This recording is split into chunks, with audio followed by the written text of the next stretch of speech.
Bonjour les amis et bienvenue dans Grand Stade, le tout premier épisode de ce nouveau format où j'interviewe des sportifs que je trouve particulièrement intéressants. Je dis sportifs, mais à l'avenir ça pourra aussi être n'importe quel autre type de personne. Le but c'est vraiment de remplir ce Grand Stade avec un maximum d'interviews hyper intéressantes. Pour ce premier épisode, on reçoit Julien Bernard, cycliste professionnel chez l'équipe Trek Segafredo, qui a notamment à son actif des participations au Tour de France et au championnat du monde de cyclisme, mais on aura le temps d'en parler pendant l'interview. Vous verrez, ça va être passionnant. Petite information, au début de l'interview, il y a eu un petit peu des bugs sonores, ne m'en voulez pas, ça va durer quelques minutes seulement et puis ensuite ça se calmera, il n'y aura aucun problème. Mais voilà, sachez qu'il va y avoir quelques minutes où il y a 2-3 petits sons un petit peu parasites dans le casque, donc vous les entendrez également, mais c'est pas très grave, ça coupera un petit peu, vous allez vous y faire et puis quelques minutes après ça sera terminé. Je vous souhaite une très bonne interview avec Julien Bernard qui, vous verrez, est un mec en or, et on se retrouve très rapidement soit sur la chaîne Twitch, soit sur la chaîne YouTube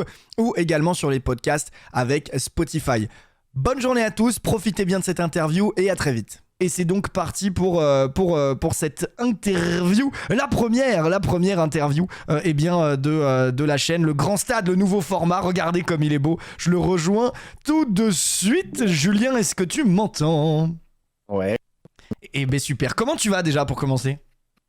Ça va. Ah, ça bug un peu avec le micro là, il y a un petit souci, ça fait que couper. Ouais, ça coupe non-stop. Ah oui, on t'entend plus.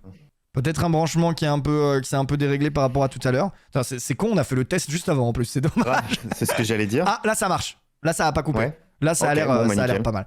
Bon bah du coup, j'espère que tu vas bien. Déjà pour commencer, j'ai pas pu entendre ta réponse. Ouais, ça va nickel, ça va nickel. Et puis merci beaucoup d'avoir accepté cette invitation. Donc c'est ce que j'étais en train d'expliquer. Tu es le premier à faire partie de ce nouveau format de Grand Stade où ça va être des interviews de gens que je trouve particulièrement intéressants dans l'univers du sport, en tout cas dans un premier temps. Pourquoi pas grandir ? Parce que finalement un stade, ça peut accueillir des tas de personnes, des milliers de personnes. Mais dans un premier temps, on va déjà se concentrer sur toi. On a l'habitude un petit peu de jouer ensemble, de faire des open lobby, etc. Mais c'est vrai qu'on n'est jamais allé dans le détail vraiment de ta carrière, de comment tu as commencé, de où veux-tu aller, voilà, de tout ça. Donc c'est vraiment ça qui va être intéressant aujourd'hui, c'est ce qui me passionne un petit peu, cette success story. Tu vas inaugurer tout ça, j'espère que tu te rends compte de la pression et du privilège que tu as sur la chaîne aujourd'hui. En plus, pour une fois, les gens te voient pendant qu'on est ensemble sur le live, et ça c'est cool, ça c'est quand même une avancée. Et ben déjà, juste pour commencer, juste merci, déjà tout simplement, merci à toi d'avoir accepté, parce que tu es le premier, donc un grand merci à toi. De rien, écoute, hein, tu sais que ça fait un petit bout de temps maintenant qu'on fait 2-3 trucs ensemble, donc ça me fait toujours plaisir d'être le premier, et puis je l'aurais mal pris si tu m'avais pas invité en premier de toute façon. Donc j'avais pas bien le choix. Alors je vois Voilà, juste, je me permets de répondre aux commentaires. Je sais que les gars, au niveau de la régie, au niveau de la technique, pour le moment, c'est pas parfait. J'y ai pas pensé avant. Donc c'est juste une caméra en grand sur Discord avec l'overlay de Twitch habituel. Ne m'en voulez pas, ça s'améliorera avec le temps. Mon cher Julien, on va commencer tout de suite. Juste présente-toi en quelques mots. Qui es-tu ? Que fais-tu actuellement ? Et voilà. Ouais, je recommence, du coup, je m'appelle Julien Bernard, j'ai 30 ans, je suis cycliste professionnel chez Trek Segafredo depuis 6 ans, et là je fais ma 7e année, et voilà, je suis cycliste professionnel, et puis streamer à temps partiel. À temps partiel, même un peu plus. Mais on aura le temps d'en reparler. Ok, Vrai. bah écoute, merci Julien pour la rapide présentation. Donc vous l'aurez compris les amis, on est avec un cycliste professionnel de l'équipe Trek Segafredo. On va reparcourir, si tu le veux bien, ta vie entière. Comment t'es arrivé au cyclisme, ce que tu fais aujourd'hui, ce que tu as fait dans ta carrière, quel est ton futur, enfin bref, pas mal de choses. Donc je vais commencer simplement. Donc on disait, tu es né un 17 mars 1992 à Nevers, c'est bien comme ça qu'on prononce, voilà. Fils de Jean-François Bernard, qui est lui-même cycliste professionnel de 84 à 96, et justement, ayant vécu dans une famille ou avec un papa qui a été cycliste, dans quelle mesure tu as été impliqué dans le cyclisme, tu vois, est-ce que ça a été dès ta naissance, t'as baigné dedans ou pas ? Alors on sait, on reviendra après qu'il y a eu un petit moment où tu n'avais pas le droit même de faire du cyclisme, mais comment tu vois, tu as vécu ces premières années ? Est-ce que tu étais directement dedans, regardant les courses cyclistes, etc. Bah, tu sais, j'ai pas trop de souvenirs de mon père quand il faisait du vélo, hein. J'étais assez jeune, j'avais 3 ans quand il a arrêté sa carrière, donc très peu de souvenirs là-dessus. Après, voilà, c'est plus à travers des cassettes qu'on regardait ensemble que j'ai vu ce que mon père un peu avait fait. Mais sinon, j'ai vraiment très peu de souvenirs de mon père qui faisait du vélo. Mais c'était quand même dans cet univers cycliste, quoi. Ouais, ouais, forcément, hein. De toute Ouais. façon, ma famille, mon père, c'était vraiment le vélo et comme moi maintenant, quoi, au final. Tu as pris l'héritage du cyclisme dans la famille. Ok, donc dès le début, tu as été dans le cyclisme et donc au début, tu as été dissuadé par ton père de faire ce sport-là.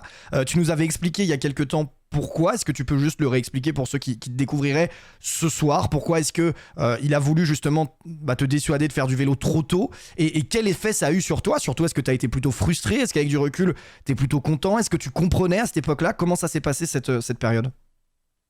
Dans un premier temps, je pense que c'était au niveau de un sport très très dur, tu sais, le vélo. Donc même moi, de mon côté, je me dis si un jour j'ai des enfants, j'ai pas spécialement envie qu'ils fassent du vélo parce que c'est vraiment un sport assez dur où il faut s'investir vraiment, investir beaucoup de temps, sacrifier beaucoup de moments avec la famille ou des choses comme ça.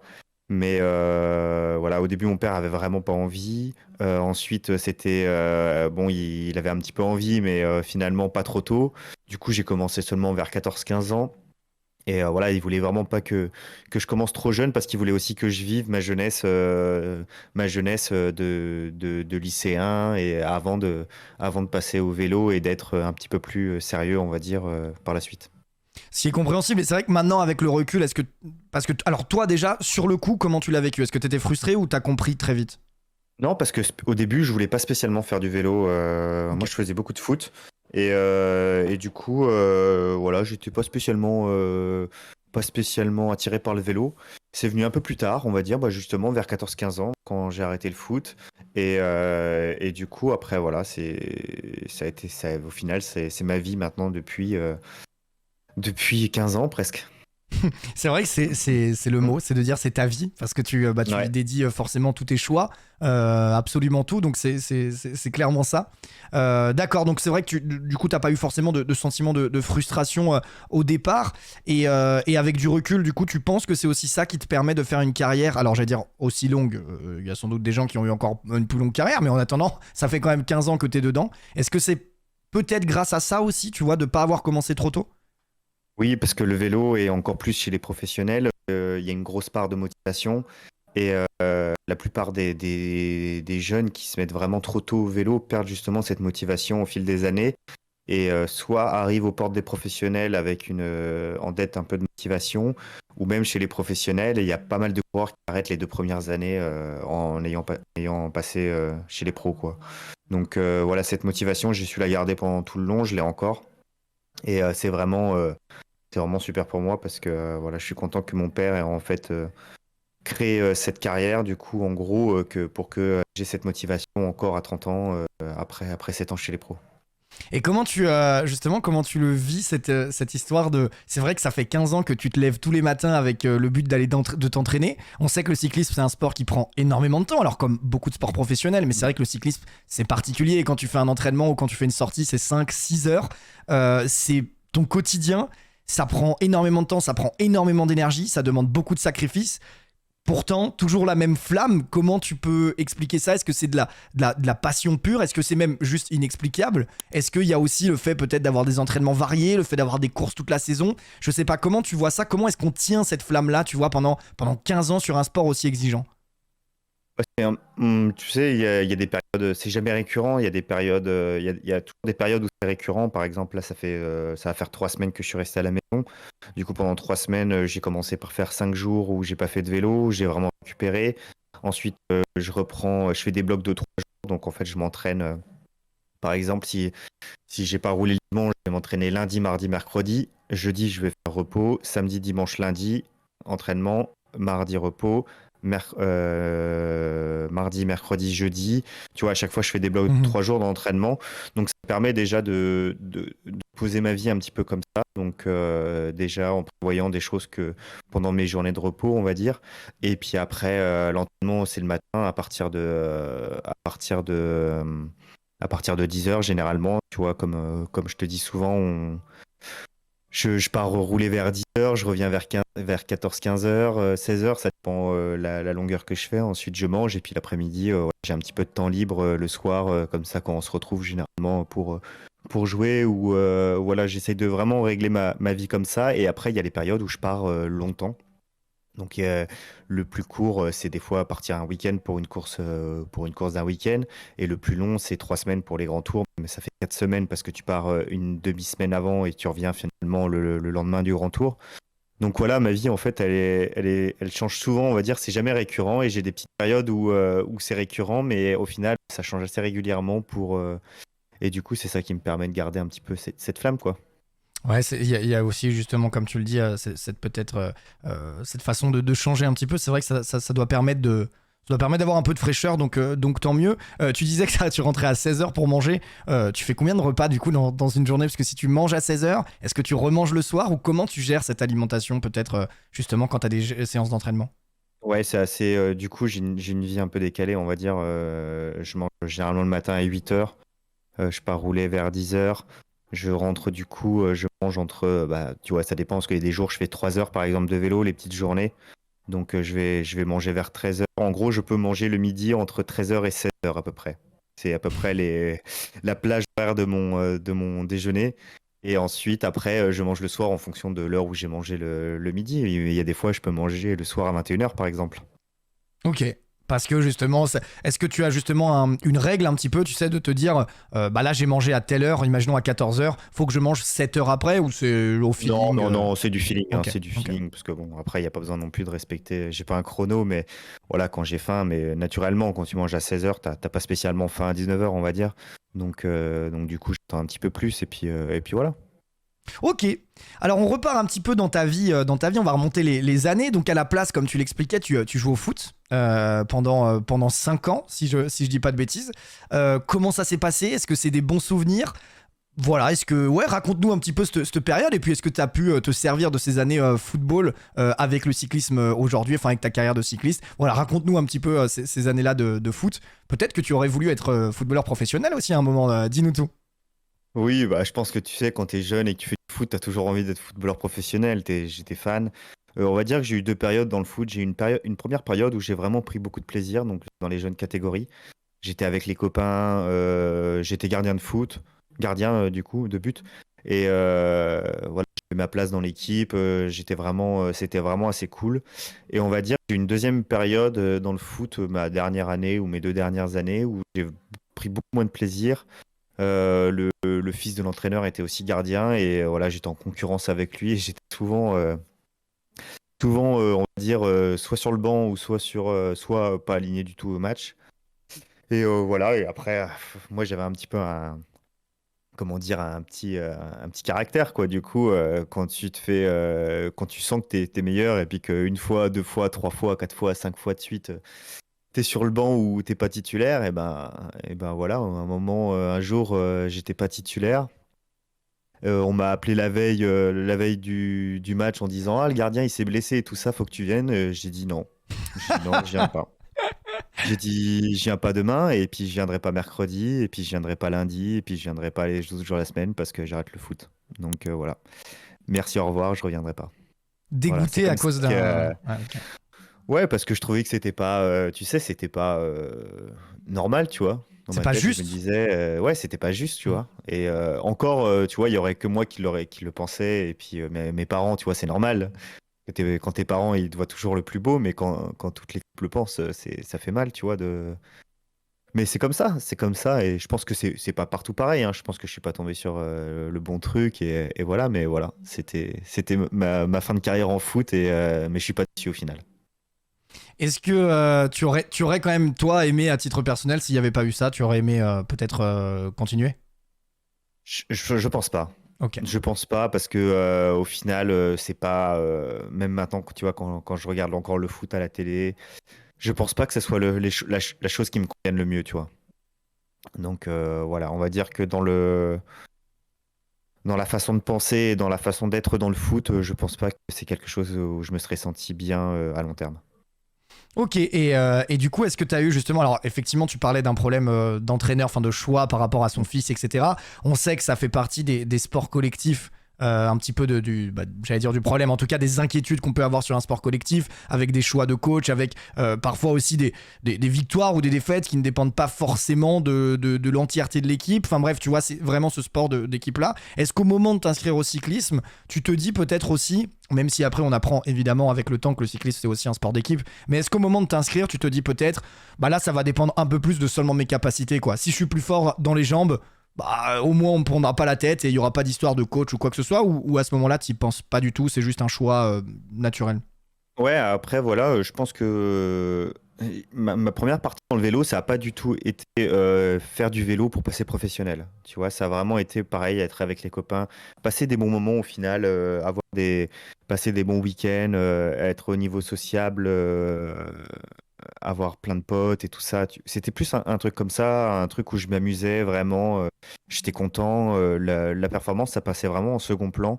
Et on va dire que c'est plus quand j'ai grandi et quand je suis passé dans des catégories plus hautes que c'est devenu plus l'objectif de passer professionnel et vraiment plus axé dans la performance. Mais les premières années, et même mon père était comme ça, il voulait pas spécialement que je m'entraîne, tu vois, il me disait pas, faut que tu ailles faire autant de kilomètres, tout ça. Il me poussait pas à être plus performant, mais il me poussait juste à prendre du plaisir, en fait, mon père. Et du coup, même pour lui, ce qui était vraiment bien pour moi, c'est qu'il me mettait aucunement la pression de il faut être fort le week-end, lui, il a besoin aussi. Parce que moi, mon père, c'était un champion. Pour son image, c'est toujours plus sympa d'avoir son fils qui marche, tu vois, qui est fort. Mais lui, il s'en foutait, il était juste content que si je prenais du plaisir, c'était l'essentiel. Et du coup, il y avait vraiment zéro problème avec ça. Et moi, je le remercie, c'est de m'avoir laissé vraiment le temps de grandir, d'avoir fait plein d'erreurs dans le vélo qui m'ont permis de grandir de mon côté et du coup de progresser et de pas les faire après. Voilà. C'est un peu comme ça, ouais, que ça s'est passé. C'est super intéressant ce que tu dis parce que c'est un petit peu l'anti-héros, enfin c'est anti-sexy de ce qu'on voit d'habitude. Et c'est super intéressant d'avoir une histoire comme ça parce que très souvent on entend, tu sais, un petit peu le cliché. Oui, moi mon père était très dur, il voulait que je m'entraîne à telle heure. Quand j'ai fait un mauvais résultat, il m'a engueulé, etc. Et toi, c'est complètement l'inverse, c'est basé uniquement sur le plaisir et ça marche aussi, quoi. Ça marche aussi, c'est important de le dire, c'est important de voir que ça fonctionne et de voir que toi, c'est ce qui t'a permis d'évoluer. Je trouve ça hyper passionnant et voilà, c'est pour ça qu'il y a certains moments où c'est un petit peu. Ça donne un petit peu le sourire quand t'entends toujours les mêmes histoires avec le oui, on était tout le temps en train de s'entraîner, tout le temps la performance, tout le temps le machin. Là, ça fait du bien de se dire voilà, c'était pour le plaisir et après, ça a débouché sur autre chose, tu vois. Est-ce que toi, si aujourd'hui tu as ton fils qui veut faire cycliste, tu reproduirais, tu penses, le même schéma justement du plaisir avant tout et après, bon, bah, s'il y a des résultats, oui, après, tu fais les choses correctement. Mais est-ce que tu reproduirais ce schéma-là? Ouais, je pense que pour moi, c'est quelque chose qui a été vachement bénéfique parce que, comme j'ai dit, j'ai vécu ma jeunesse en fait avant d'être professionnel, alors qu'il y a beaucoup de personnes beaucoup de sportifs d'ailleurs, qui ne vivent pas leur jeunesse et qui, du coup, justement, pètent un peu les plombs, on va dire, pendant leur carrière. Et voilà, du coup, je suis content de l'avoir vécu, cette jeunesse, d'en avoir profité. Et du coup, maintenant, je peux vraiment me tourner à fond sur ma carrière professionnelle. Et voilà, quoi. En fait, tu as construit ta carrière sur du plaisir. Et ça, je pense que c'est quelque chose qui peut manquer à certaines personnes. Et à mon avis, c'est même peut-être le plus dur à avoir. Une fois que tu l'as, bah après, tu n'as plus qu'à ajouter la performance. Donc enfin, plus qu'à. Facile à dire, évidemment. Mais en tout cas, ouais, ça fait du bien d'entendre des histoires qui parlent de plaisir. En enfant, c'est pas seulement de performance, c'est vraiment cool. Voilà, c'est tout. Ensuite, donc du coup, pardon, où est-ce qu'on en était? Donc tu commences le cyclisme à Varennes-Vauzelles, c'est ça? Je prononce bien? C'est ça, ouais, c'est un petit club à côté de Nevers. Donc voilà, j'ai commencé là-bas au CCVV. Au CCVV. Alors que du coup, ça représente quoi? C'est le cycliste. Club cycliste de Voilà, ouais. Varennes-Vauzelles, Club tout cycliste, ok. simplement. Donc les premiers coups de pédale là-bas, est-ce que c'est à la hauteur de tes attentes? Alors j'imagine que tu avais déjà pédalé peut-être en perso, mais est-ce qu'il y a une différence entre, tu vois, ce que tu imaginais toi et là où tu te retrouves? Bah ça y est, vraiment dans un club cycliste. Plutôt déçu, plutôt dès le début hypé? Comment tu le vis, tu vois, cette première année, cette première saison dans un club? Parce que j'imagine que c'est pas pareil que de rouler en perso. Du coup, non, j'avais quasiment jamais roulé en fait. Même en perso. Quand j'ai dit à mon père justement que j'ai arrêté j'ai arrêté le foot, pardon, et que je voulais me mettre au vélo, lui qui voulait pas spécialement encore, et il s'est dit tiens, j'ai une bonne idée, je vais lui acheter un vélo, je vais le mettre tout de suite au départ d'une course, comme ça il va tout de suite être lâché, il va tout de suite prendre une branlée et du coup, peut-être qu'il sera dégoûté et qu'il aura pas envie de continuer. Et c'est exactement ce qui s'est passé. Il m'a acheté le vélo. Le week-end, j'ai été sur la course. J'ai pris 3 tours par les premiers, je crois. Et puis voilà, je suis arrivé. Il m'a dit alors. Je lui ai dit bah c'est plus dur que le foot. Je lui ai dit bon, je vais m'entraîner et ça ira mieux après. Voilà. Et puis tous les week-ends se sont enchaînés. Et puis après, je finissais dans le peloton. Et puis après, l'année d'après, j'ai gagné une course. Et puis, voilà, tu vois, en fait, ça s'est un peu fait comme ça. Donc voilà, au début, j'étais vraiment pas hype par la performance, comme tu dis, ou voilà, quoi. J'étais nul, tu vois. Et puis après, bah, j'ai travaillé tout simplement petit à petit. Et puis voilà. Et puis voilà. Ok, le chat, ouais, dites-moi, ouais, ça saccade malheureusement, c'est bien ce qui me semblait. Ça saccade, j'avais espoir que le chat n'entende pas que ça saccade et que c'était que dans mes oreilles et que j'arrivais à comprendre quand même, donc c'était pas grave. Malheureusement, ça saccade encore. C'est bien dommage parce que j'ai 1000 questions à te poser et qu'on n'aura pas le temps de tout faire si, si je passe 1 minute sur 2 à essayer de régler tout ça. Ok, donc cette première course, est-ce que tu te dis quand même que tu veux continuer là-dedans, que tu te vois, aller un peu plus loin, découvrir cet univers-là et que tu imagines prendre du plaisir là-dedans en tout cas? Ouais, après, comme je te disais, moi j'étais avec mes potes. Après, je me suis fait Ouais. des copains. J'avais juste envie d'aller avec les copains week-end, quoi. Après, donc voilà. Donc c'est continué comme ça au début. Au début. Ok, d'accord. Donc c'est comme ça que t'as commencé le cyclisme. Tu avais d'ailleurs quel rôle au tout début de tes années cyclistes? Est-ce qu'il y avait un rôle particulier? Peut-être pas à cet âge-là d'ailleurs. Non, il n'y a pas de rôle particulier. Tu sais, tu fais la course, tu es au départ, t'es 5 mecs du club contre 5 mecs d'un autre club, contre 5 mecs d'un autre club, en gros.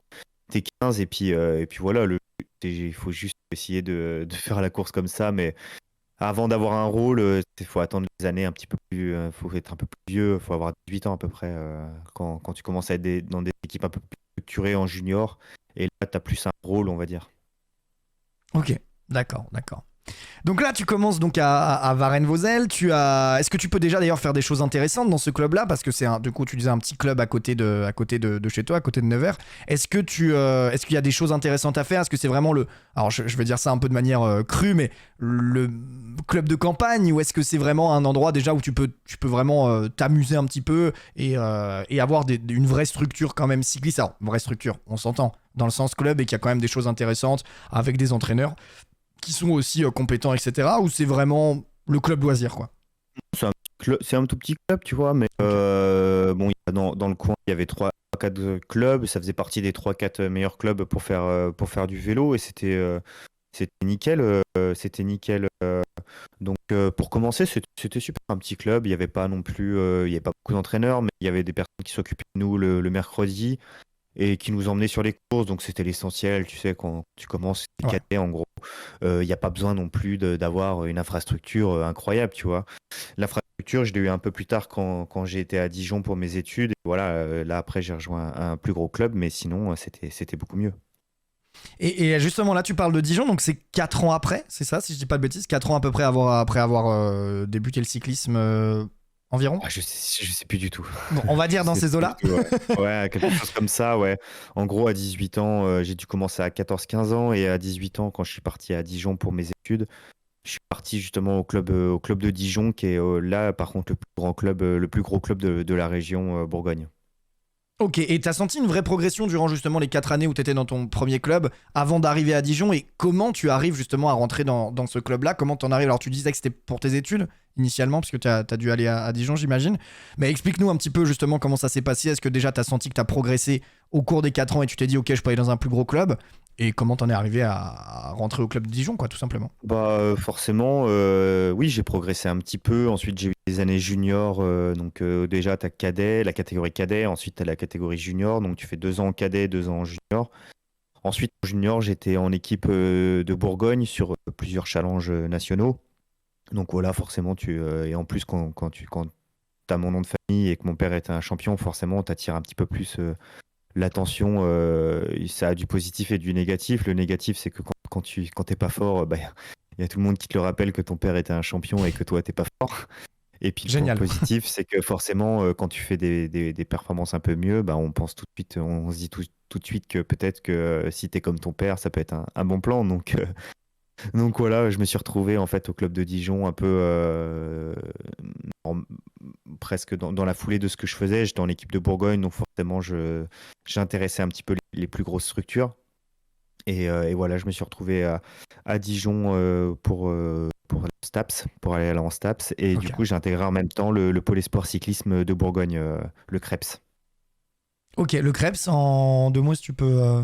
Le CREPS, en fait, c'est un sport-études, tout simplement. Ok. C'est une structure qui permet de, on va dire, faire les études et le sport à haut niveau. Donc voilà, il y avait un partenariat entre, euh, entre la fac, on va dire, et le pôle espoir qui me permettait d'avoir des horaires aménagés, de pas spécialement, de pouvoir être absent à certains moments parce que forcément, nous, les entraînements, c'est la journée. C'est quand il fait jour. On Ouais. peut pas s'entraîner le soir comme le foot, par exemple, ou l'athlétisme.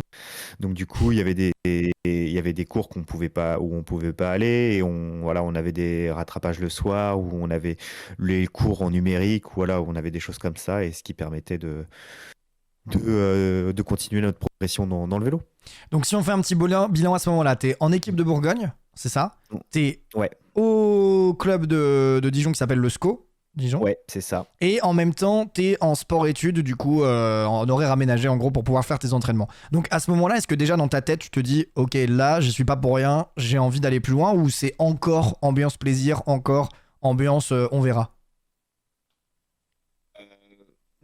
En fait, c'était là que ça a été un petit peu le changement pour moi, tu vois. Au moment où j'étais tout le temps à Vosel, dans un petit club, j'étais à des années-lumière de savoir ce que c'était le vrai entraînement, tu vois. Et je suis arrivé au Pôle Espoir, j'ai rencontré l'entraîneur du Pôle Espoir, il m'a demandé qu'est-ce que je faisais un peu comme entraînement. Et là, il m'a dit, ah ouais, d'accord, bah là, on va commencer vraiment à s'entraîner. Donc, je suis passé à 2 entraînements par semaine, à m'entraîner 6 jours sur 7, en gros. Ah oui, ça change un petit peu. Ça change un Du petit peu. coup, on va dire que là, j'ai une progression un peu plus grande, on va dire, à partir de ce moment-là. Et voilà, j'ai appris plein de choses. C'est une espèce d'école du vélo, donc tu apprends aussi sur la nutrition, tu apprends sur la Ah récupération, tu oui. apprends sur les tactiques de course.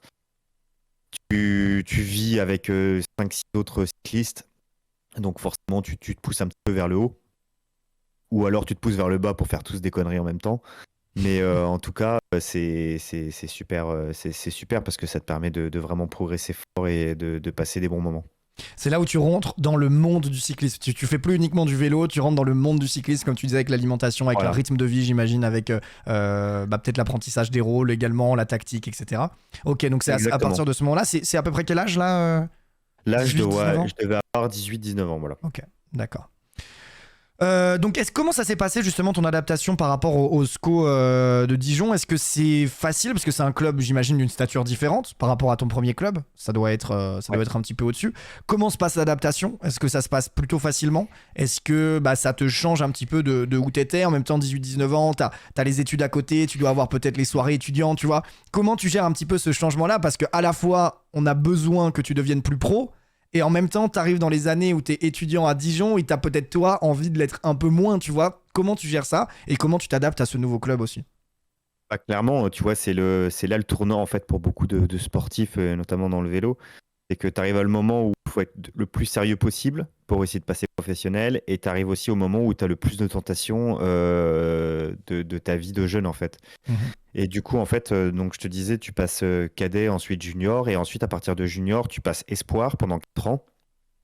Mais tu cours avec les élites, donc les mecs de n'importe quel âge en fait, à partir de Espoir en vrai. D'accord. Après Espoir, tu as la catégorie élite et là tu cours avec tout le monde en fait. Et donc du coup dans cette catégorie, dans cette grosse catégorie qui est les élites, tu as les troisièmes KT, tu as les deuxièmes KT et tu as les premières catégories qui sont les meilleurs amateurs de France. En gros, c'est des divisions un petit peu, ces histoires de Voilà. catégories. Ok. Exactement, en fait. Mais quand tu es alors pour résumer, un troisième catégorie peut courir avec les deuxièmes catégories. Un deuxième catégorie peut courir avec les premières catégories, mais les premières catégories ne peut pas courir dans une course deuxième catégorie, Ok. en gros. Tu Je sais peux pas si être. j'explique Oui, tu bien. peux être que surclassé. Tu peux pas être sous-classé Voilà. en gros. En D'accord. gros, tu as des courses troisième catégorie junior, tu as des courses deuxième, troisième catégorie junior, et tu as des courses première catégorie, deuxième catégorie, troisième catégorie junior, en fait. D'accord. Donc voilà. Donc j'étais deuxième catégorie, moi, je suis rentré tout de suite dans la deuxième catégorie. Et C'est jugé tous comment? les, Si je peux, c'est comment tu rentres dans c'est une deuxième catégorie, tu vois? en fait, c'est en fonction de ton niveau, un peu en junior, on décide de soit te prendre une troisième catégorie, soit de prendre une deuxième catégorie, soit tu es Ok, vraiment très très fort et tu rentres tout de suite dans les premières catégories. Là où tous les coureurs, les meilleurs coureurs de Dijon sont, normalement. d'accord. Donc voilà, moi j'ai retrouvé en deuxième catégorie. Et en fait, quand tu gagnes 4 courses en deuxième catégorie, tu passes en première catégorie. Ok, d'accord. Donc tu dois Enfin, gagner. Donc c'est quand même un peu un voilà, système de promotion. En mode, voilà, c'est un il système faut de le mériter, quoi. promotion. D'accord. Ouais, voilà. Et du coup, moi j'ai gagné 4 courses en deuxième catégorie ma première année. Et du coup, Félicitations. je suis monté en première catégorie en cours d'année. Et voilà quoi, pour enfin atteindre le plus haut niveau amateur français, on va dire. Ok, donc c'est allé, mine de rien, assez vite finalement à ce moment-là. Ouais, C'est. mais c'est à peu près la moyenne, on va dire. Il y a pas, c'était pas non plus exceptionnel, quoi. Je veux dire, D'accord. je suis monté au mois d'août, je crois. Donc, un mec qui est pas mauvais, il a un courant normal, il arrive à peu près au mois d'août à les gagner et à monter en première catégorie. Ok. Et donc c'est Donc, l'objectif, j'imagine, pour tout le monde. voilà, c'est Hmm. l'objectif pour beaucoup de coureurs. Et puis, voilà, ça a été pour moi la première année, en tout cas, c'était d'accéder à la première catégorie pour rentrer, on va dire, dans l'équipe numéro 1 de Dijon, quoi. Ok, donc après, une fois que tu rentres dans l'équipe numéro un, là, tu passes. Donc cette équipe-là, elle est en première catégorie ou elle est justement Ouais, au-dessus? Elle est en première catégorie. voilà, elle D'accord. est en première catégorie. Ok, Donc, d'accord. voilà. Donc c'était l'objectif. Ok, alors est-ce que tu avais un rôle d'ailleurs à ce moment-là? Est-ce que ça arrive à ces moments-là, les rôles? Est-ce que, en fait, j'ai envie de savoir si à un moment Oui, dans ta carrière, tu as été autre chose, tu vois, qu'équipier, peut-être grimpeur, oui, peut-être oui, oui. sprinter, peut-être je sais pas. Non, tu as des rôles, mais tu sais, c'est un petit peu. Alors, les courses amateurs, en gros, le course amateur, il n'y a pas trop de sprinteurs, grimpeurs et tout ça. En gros, c'est soit tu marches et t'es devant, Ok, soit tu marches moins et t'es derrière sur beaucoup de courses, quoi, en fait, tu vois. Il n'y a pas des courses, des vraies courses de montagne ou des vraies. Enfin, il y en a quelques-unes, mais il y en a vraiment très, très peu. Et du coup, au final, vaut mieux être assez bon partout que d'être fort dans une spécialité parce que si tu es vraiment pur grimpeur dans le niveau amateur, eh ben, il y a peut-être que 4 5 courses de vrais grimpeurs dans l'année. Donc, du coup, ça te fait que tu gagnes pas beaucoup de courses. c'est plutôt du plat, c'est ça, sur les autres Bah, courses? c'est Ou du en tout cas du plat, punch, ou voilà quoi, c'est. ou des vallons. Ouais, des Ou vallons, des ok. vallons, tu vois, c'est pas très très dur. Donc, du coup, voilà, du coup, je me suis retrouvé équipier, en gros, faire les débuts de course, à essayer d'aller dans les échappées, un peu ce que je fais maintenant chez les pros d'ailleurs. Et ensuite, ma première année, j'ai gagné une course déjà. D'accord. Et puis voilà, après les autres années, donc je suis resté 4 ans chez les 4 5 ans chez les amateurs. Et puis à partir de la troisième ou deuxième année, je suis déjà passé leader à Dijon. Ah oui. Et voilà, après je gagnais des courses. Donc voilà. Ah oui, d'accord. Donc tu passes leader quand même à Mm. Dijon. Tu as ce rôle-là pendant combien de temps? Pendant, on va dire, mes 2 3 dernières années à Ok. Dijon. Bon souvenir d'être leader et. Oui, Ouais. forcément. Après, j'étais pas leader partout, hein, mais c'est vrai que l'équipe comptait un petit peu sur moi sur les fins de course. Et voilà. Donc du coup, ma première année, on va dire au plus haut niveau, j'ai gagné une course. Ma deuxième année, j'en ai pas gagné. J'ai pas gagné de course. Et après, j'ai pas mal enchaîné. Ma troisième année, j'ai gagné 5 courses.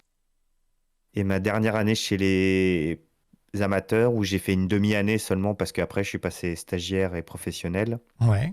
j'ai gagné 3 courses Donc ça, encore. c'est 2015, si mes Ça, c'est calculs 2015. sont bons. Si, c'est ok. C'est ça. Donc en gros, alors si on revient un tout petit peu en arrière, Mm. tu arrêtes tes études en 2013 pour te consacrer uniquement au cyclisme d'ailleurs. C'est ça. C'est C'est ça, ça, ok. ouais. Donc ensuite, tu t'arrêtes le cyclisme. En 2014, tu gagnes ces fameuses 5 courses. Et en 2015, tu passes professionnel. Enfin, tu signes en tout cas pour passer professionnel. Je passe stagiaire et ouais, Ok, stagiaire, donc t'es un petit peu à l'essai, mais tu signes pas de contrat professionnel en fait. Tu peux être stagiaire d'accord. sans passer professionnel, mais voilà, je passe stagiaire au mois d'août et voilà, et professionnel l'année d'après. Et justement, en 2013, pour revenir un tout petit peu avant, quand tu décides d'arrêter tes études, c'est un choix qui est parce que de toute façon tu voulais pas aller plus dans les études ou parce que justement tu veux t'investir à fond dans le vélo. Qu'est-ce qui te motive en fait tout simplement à faire ce choix? Et puis qu'en pense ta famille à ce moment-là peut-être, tu vois, s'ils avaient leur mot à dire? Où ça en est au niveau de la réflexion de ton côté et de leur côté aussi? Donc ouais, en 2013, je valide ma licence en fait, et c'était, on va dire, J'ai jamais redoublé, donc du coup, j'ai passé toutes les années les unes après les autres, on va dire, et je suis arrivé à la fin de mes études sans avoir d'années de retard, on va dire. Et du coup, ma mère, c'était un petit peu le fil rouge, tu vois. C'était déjà, tu finis tes études et ensuite, après, on voit si si tu veux faire du vélo. Le rôle de la Donc, maman. exactement. Et mon père était pareil, hein, même Ok, discours exactement. d'accord. Je dis ma mère, mais mon père était pareil. Le rôle des parents alors. Voilà. Et du coup, après, j'ai décidé de faire un an, de me donner un an pour essayer de passer professionnel, on va dire. Ah oui, c'était du all-in. C'était j'ai un an Voilà. et si je passe pas pro, tu faisais quoi? Ouais. Tu retournais Moi, je faisais autre chose. Je faisais autre Ok. chose. Après, c'était un an qui se sont transformés en 2 ans finalement, parce que j'ai vu que j'ai failli passer professionnel cette première année. Je me suis dit, bon, on va quand même continuer un an au cas où. Et voilà, et ça a marché. Donc après, je me suis pas posé la question. Ouais, la première année qui te montre que tu peux passer pro, donc forcément tu te dis bon, on fait la deuxième, on fait la Voilà, deuxième. Cette fois-ci, c'est vraiment la dernière. exactement. Ok, ok. Donc ça, c'était en 2013. Tu arrêtes du coup tes études. Est-ce que tu conseilles pareil aux jeunes sportifs aujourd'hui qui font du cyclisme ou autre, hein, mais d'aller au bout de leurs études justement, de faire cette licence-là, quitte à avoir quelques années où tu peux peut-être un peu moins t'entraîner, ou alors c'est plus difficile mentalement parce qu'après t'enchaînes avec les études. Mais est-ce que tu conseilles quand même d'avoir ce point d'ancrage, tu vois, de dire bah voilà, aujourd'hui j'ai mon diplôme. Si je perce pas, bah de toute façon, du coup j'ai un backup quoi en fait. Ouais, c'est assez compliqué, je trouve, maintenant, en fait, parce que déjà, on va dire, ça fait déjà 6 7 ans que moi je l'ai fait, mais j'aurais tendance à dire oui, parce qu'on ne sait jamais ce qui peut arriver dans une carrière professionnelle, hein. On peut avoir une blessure ou quelque chose ou un problème, et tu dois arrêter. Donc, c'est quand même mieux d'avoir un bagage scolaire derrière qui nous permettrait de continuer dans la vie de tous les jours. Et d'un autre côté, j'ai envie de dire, maintenant, les coureurs arrivent de plus en plus jeunes, plus en plus forts. Et du coup, ça fait perdre un petit peu de temps, donc c'est compliqué. Donc, c'est vraiment, si c'est vraiment un talent, je pense qu'il n'y a pas spécialement besoin d'aller jusqu'au bout. Mais bon, il faut au moins avoir le bac, hein, ça c'est clair. Ça me paraît obligatoire maintenant. Mais à côté de ça, c'est vraiment de plus en plus compliqué de faire les deux en même temps, quoi. Ouais, c'est vrai que bah, ça fait du temps pris en fait sur autre chose quoi. C'est du temps pris sur tes entraînements, du temps pris Ouais. sur tout. Donc forcément, je peux comprendre que le choix soit un petit peu difficile et que tu n'arrives pas forcément à te positionner sur un conseil fixe, peut-être ne serait-ce que de savoir s'adapter en fonction de sa vie et de chacun. Je pense que c'est peut-être la meilleure chose à faire. En tout cas, c'est ce que tu sembles dire. Voilà. Merci pour le follow au passage. Alors du coup, donc tu arrêtes ta licence, tu fais ça et donc effet immédiat ou pas, à toi de me le dire, mais en 2014, justement, comme tu le disais, tu fais de très bons résultats puisque tu gagnes 5 courses à ce moment-là. Ouais, ouais, bah après, oui, c'est cause à effet, hein. J'arrête, je me consacre 100%, je suis plus axé sur la récupération, surtout. Je monte les curseurs, on va dire, de l'entraînement un peu partout, et du coup, ça marche tout de suite, et je gagne beaucoup de courses directement, quoi. Donc pour toi, il y a quand même un impact, ouais, le fait d'avoir arrêté les études et de d'avoir fait directement. Cette Ouais, même en année. plus, Ouais, pardon. je te coupe, j'étais en Vas-y. fac de sport en plus, donc forcément, je vais te dire, quand tu fais de l'athlétisme 2 fois par semaine, Oui. et que ça t'arrache les jambes, que tu te retrouves dans la piscine à 7 heures du mat ou des choses comme ça, c'est pas, on va dire, le mieux où tu te retrouves à faire du rugby ou de la gym dance pour les pires choses que j'ai eu à faire dans ma vie. Et c'est pas des trucs qui vont super bien avec le vélo, on va dire. Donc, du coup, forcément, ça t'aide pas. Ça t'aide pas. Et forcément, quand t'as pu aller faire, ça t'aide beaucoup. Et le fait de découvrir comme ça plein d'autres sports, ça t'a pas donné envie de changer en plein milieu, t'as pas trouvé une Bah, vocation pas la justement. gym dance, hein. Je vais pas te mentir, j'ai pas vécu les plus belles années de ma vie. J'ai ma plus belle année de ma vie quand je devais faire ça. Ouais. Et comment ça se passait d'ailleurs justement par rapport au cyclisme? Est-ce que tu avais une notation sur tes performances cyclistes ou tu vois à quel point c'était lié en fait les deux entre tes Ouais, études et tes performances? j'avais une option vélo en fait. À la fac, Ok. j'avais l'option vélo, donc forcément, ouais, forcément, on avait une bonne note, hein. On avait 19 ou 20 à chaque fois parce qu'on était dans les meilleurs amateurs français. Donc, forcément, en gros, tu étais noté en fonction du niveau de la classe. Donc, on était deux, trois cyclistes en haut niveau. Donc, forcément, on avait des bonnes notes. Et les pauvres mecs qui aimaient juste le vélo et qui étaient là parce qu'ils aimaient le vélo, bah, ils avaient des bâches un peu à cause de nous, quoi, du coup. Parce que c'était un contre-la-montre, t'avais une note, et puis voilà. C'est terrible. C'est terrible, ouais, c'est vraiment terrible. Bon, après, tu me diras, ça fait aussi partie du jeu et dans le sport, c'est la même chose aussi. Quand tu es dans une compétition, bon, bah ça arrive. Mais très intéressant en tout cas de savoir que tu avais cette option vélo et que c'était justement noté sur la performance, c'est assez drôle. En 2014, quand tu gagnes les 5 courses, si je dis pas de bêtises, tu es sélectionné en équipe de France Espoir la même année. Ouais. C'est Ouais, directement lié, j'imagine, à ces belles performances. Comment tu le ressens, toi?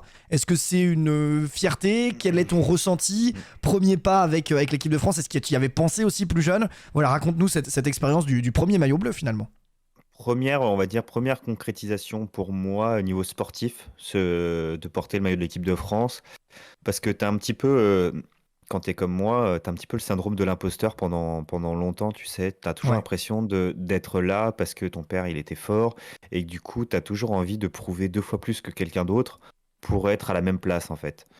Et du coup, à un moment donné, je me suis dit, quand j'ai eu cette sélection en équipe de France, je me suis dit, bah voilà, là, c'est quelqu'un d'objectif. Et si je suis là, Mhm. c'est grâce à mes performances à moi, quoi. Donc, le sélectionneur connaissait pas du tout, enfin, il connaît mon père, bien sûr, de nom, mais le connaissait pas personnellement. Et du coup, ça me permettait de me prouver à moi-même au premier que je méritais d'être là et que je méritais ce maillot-là. Et du coup, ça m'a fait vraiment du bien mentalement, on va dire. Ok, d'accord. Ça doit te débloquer, ouais, un petit peu même pour la suite. Est-ce qu'aujourd'hui, d'ailleurs, tu l'as encore, le syndrome de l'imposteur, ce fameux syndrome dont tu parles? Alors, pour l'expliquer rapidement, hein, aux personnes, mais c'est très facile à comprendre, le syndrome de l'imposteur, c'est d'avoir l'impression parfois que t'es à un endroit, mais pas dû uniquement grâce à toi, mais grâce à autre chose, ou en tout cas que tu le mérites pas autant que d'autres personnes. Donc toi, tu Ouais. disais que tu l'avais vis-à-vis de ton nom de famille, ou tu disais peut-être que c'est à cause de ça. Ou peut-être inconsciemment d'ailleurs, tu te le disais peut-être pas consciemment, mais en tout cas inconsciemment. Est-ce qu'aujourd'hui tu as encore ce syndrome de l'imposteur ou ça a été le déclic et à partir de là t'étais libre de cette idée-là? Non, je pense qu'après, ça allait beaucoup mieux, tu vois, mais tu as toujours des gens qui le pensent, tu peux pas l'empêcher, et puis je comprends, tu vois, tu as toujours des gens qui font des raccourcis comme ça, et voilà, et je l'accepte. Et après, quand tu es jeune, tu sais, t'es plus sujet à ce genre de remarques, et c'est plus des remarques qui peuvent te blesser. Quand tu vieillis un petit peu, voilà, maintenant j'ai 30 ans, tu vois, je me dis, j'ai vraiment aucun problème avec ça, tu vois. Ok, Vraiment, s'il y a des gens qui le pensent, ça va même pas me blesser, ça va pas me toucher. Au bout d'un moment, ça fait 7 ans que je suis pro. J'ai rien besoin de prouver à personne au final. clairement. Et voilà, quoi. Tant que je suis bien dans ma tête et moi, en me regardant dans un miroir, donc j'ai vraiment pas de problème. Et puis voilà, quoi. Mais c'est vrai qu'au début, quand t'es jeune, c'est peut-être plus facile de l'avoir, quoi. Et après, bon, au bout d'un moment, quand tu restes à un endroit longtemps, voilà, c'est que tu te dis à un moment, tu le mérites aussi, quoi. Ah bah clairement, je pense qu'à un Mhm. moment donné, ouais, tu peux, tu Mhm. peux te le dire, et ça doit faire du bien de se libérer de ce poids. Donc l'équipe de France Espoir, comme tu le disais, donc j'imagine grosse expérience. Est-ce que tu te vois déjà avec le maillot des grands entre guillemets au moment où t'es pris, ou parce que tu vas l'avoir quelques années après? Est-ce que tu t'y vois déjà, ou est-ce que tu te dis non, bah là enfin tu t'y penses pas forcément quoi? Alors déjà, équipe de France Espoir, t'es déjà super content. J'étais déjà Ah, vraiment très j'imagine. très content. Après, voilà, tu t'imagines que déjà aussi, ça te fait une petite pub pour passer chez les pros.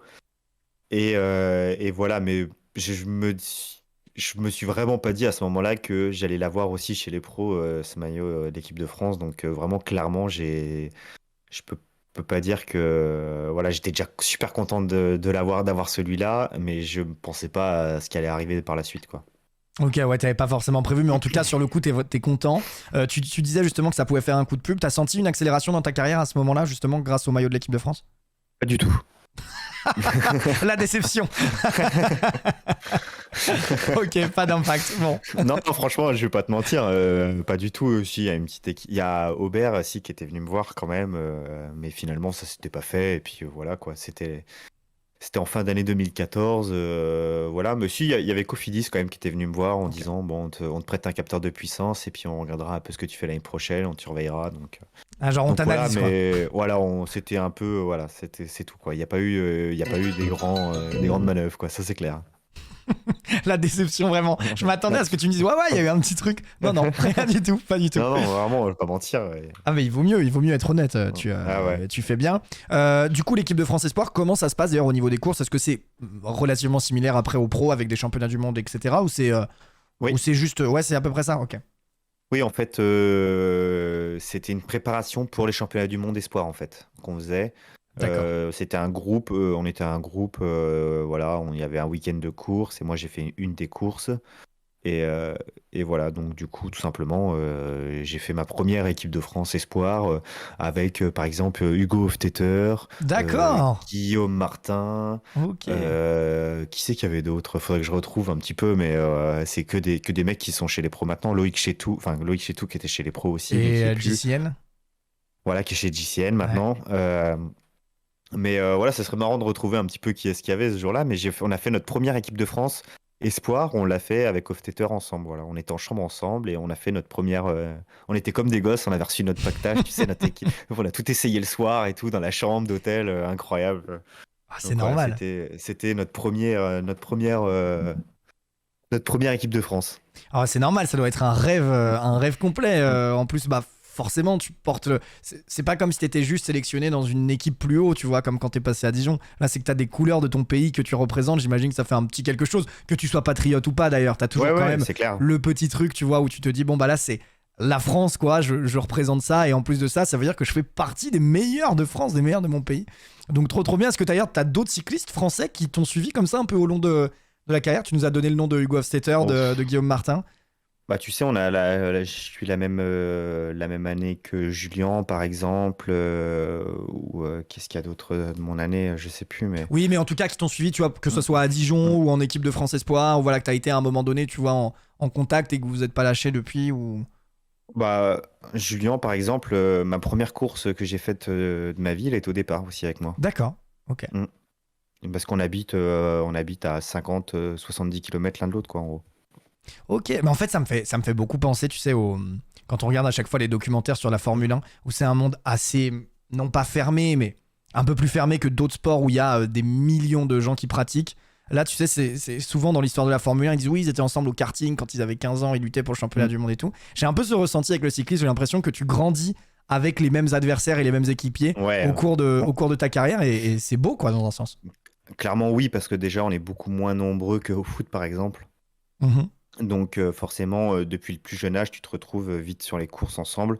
Et après, au niveau national, forcément, oui, parce que les 20 premiers dans les challenges nationaux ou dans les championnats de France, c'est des coureurs, voilà, Sénéchal par exemple, si je te reprends des noms un peu qui me viennent comme ça, si tu regardes les 20 premiers des championnats nationaux quand j'étais espoir, on est quasiment tous chez les pros, tu vois, donc c'est des noms que tu connais. Bah, du coup, ouais, Mm. j'imagine bien. Mm. C'est marrant de voir cette évolution justement où vous êtes ensemble. Donc à ce moment-là, donc équipe de France, équipe de France Espoir, super souvenir pour toi. Et justement en 2015, donc t'as encore des victoires dans ta carrière amateur, c'est ta dernière saison pardon amateur justement. Et tu fais notamment une chose que j'ai appris et ça me fait rire parce qu'on en a déjà parlé ensemble en live, c'est que tu fais une 9e place au championnat de France amateur mais sur du contre-la-montre. C'est ça? Non, Ah, c'est pas sur du contre-la-montre. non, c'est sur la course en ligne. Ah, c'est sur la course en ligne, d'accord. Il me semblait que ça Ouais. avait été sur le contre-la-montre. Ok, petite erreur de ma part. Ok, c'est pour ça que ça me faisait sourire. Je me disais, ah, du coup, le Parce contre-la-montre. que Ok, course en ligne. je l'ai fait plus tard chez les pros, 9e du contre-la-montre, au championnat de Ah, France contre-la-montre. alors je dois confondre entre les deux, pardon. Je dois Voilà. confondre entre les deux, donc c'est 9e au contre-la-montre, ensuite chez les pros. Donc on en revient, on en reparlera à ce moment-là. Mais en tout Ouais. cas, à ce moment-là, tu fais 9e au championnat de France de course en ligne. En Ouais. amateur, c'est pour justement ta dernière année amateur. Est-ce que ça a une saveur quand même d'être dans le top 10 d'une course comme ça en amateur? Pas du tout. Pas du tout non plus. Non, parce que en fait, j'avais gagné le week-end d'avant, j'avais gagné une des plus grosses courses par étape des amateurs. Ok. Et j'avais gagné le général, et du coup, j'étais vraiment en forme. Et du coup, mon objectif, c'était gagner au podium, tu vois, au championnat de France. Ok, ouais. Du coup, t'es juste.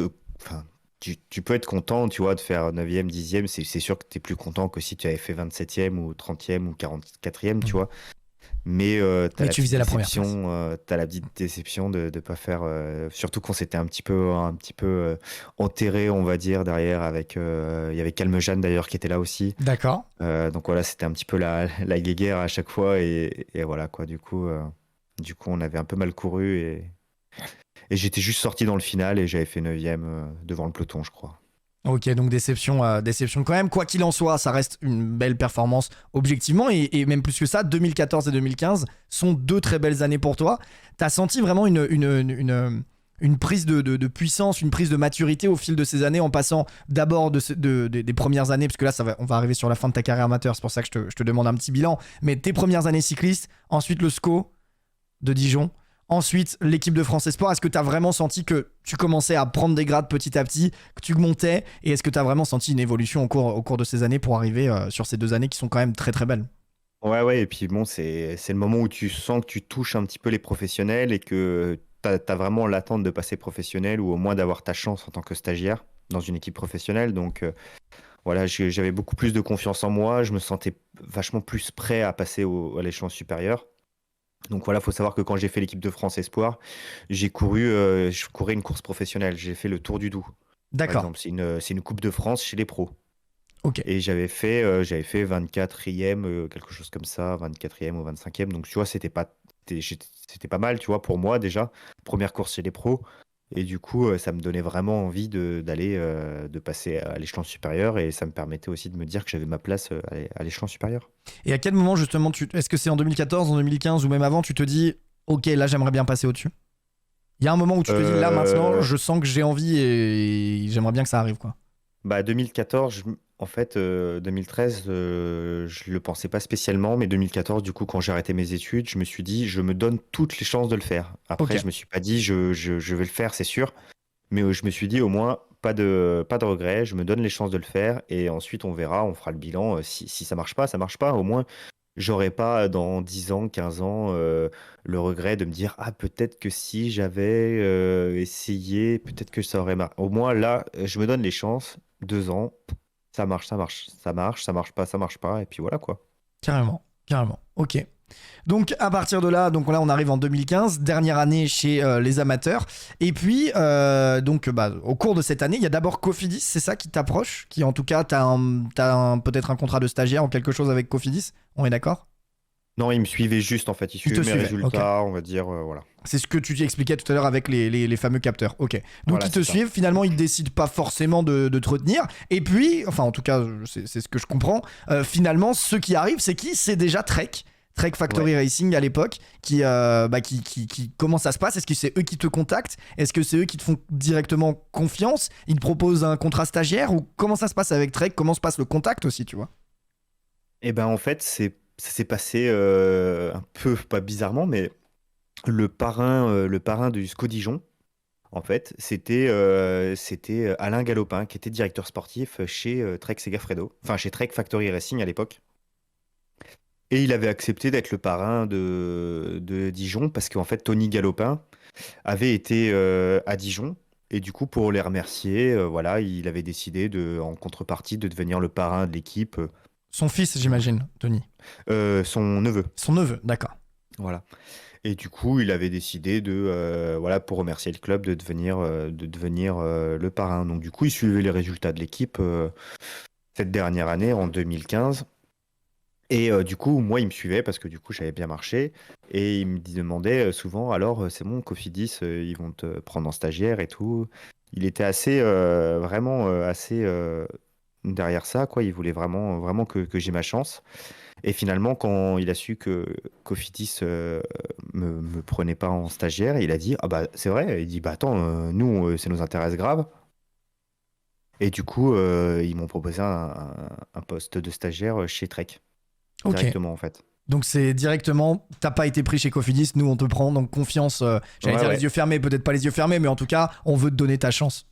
Ah bah c'est simple, hein, ça a été je pense que chez Cofidis ça a été longtemps à parler enfin ça va pas être, ça se trouve ils ont jamais pensé que j'allais être stagiaire, mais en gros chez Trek ça a duré Il a appelé le manager, ça a duré 10 minutes, même pas.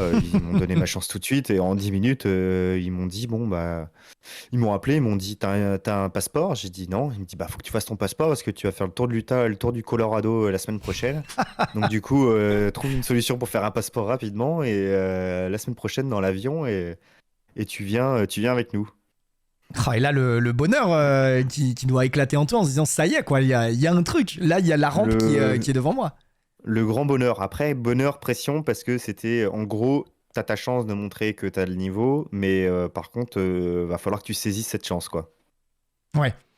Et donc, il y a 2 tours en particulier dont tu me parlais. Il y a le Ouais, tour du coup, de Utah ouais. en premier. Donc là, comment ça se passe? Sentiment incroyable, j'imagine. Un premier, alors j'allais dire grand tour, en tout cas un premier tour Mm, réellement chez les pros et où t'es aligné en tant que pro, mm. même si c'est à ce moment-là en tant que stagiaire, mais t'es aligné en tant que pro.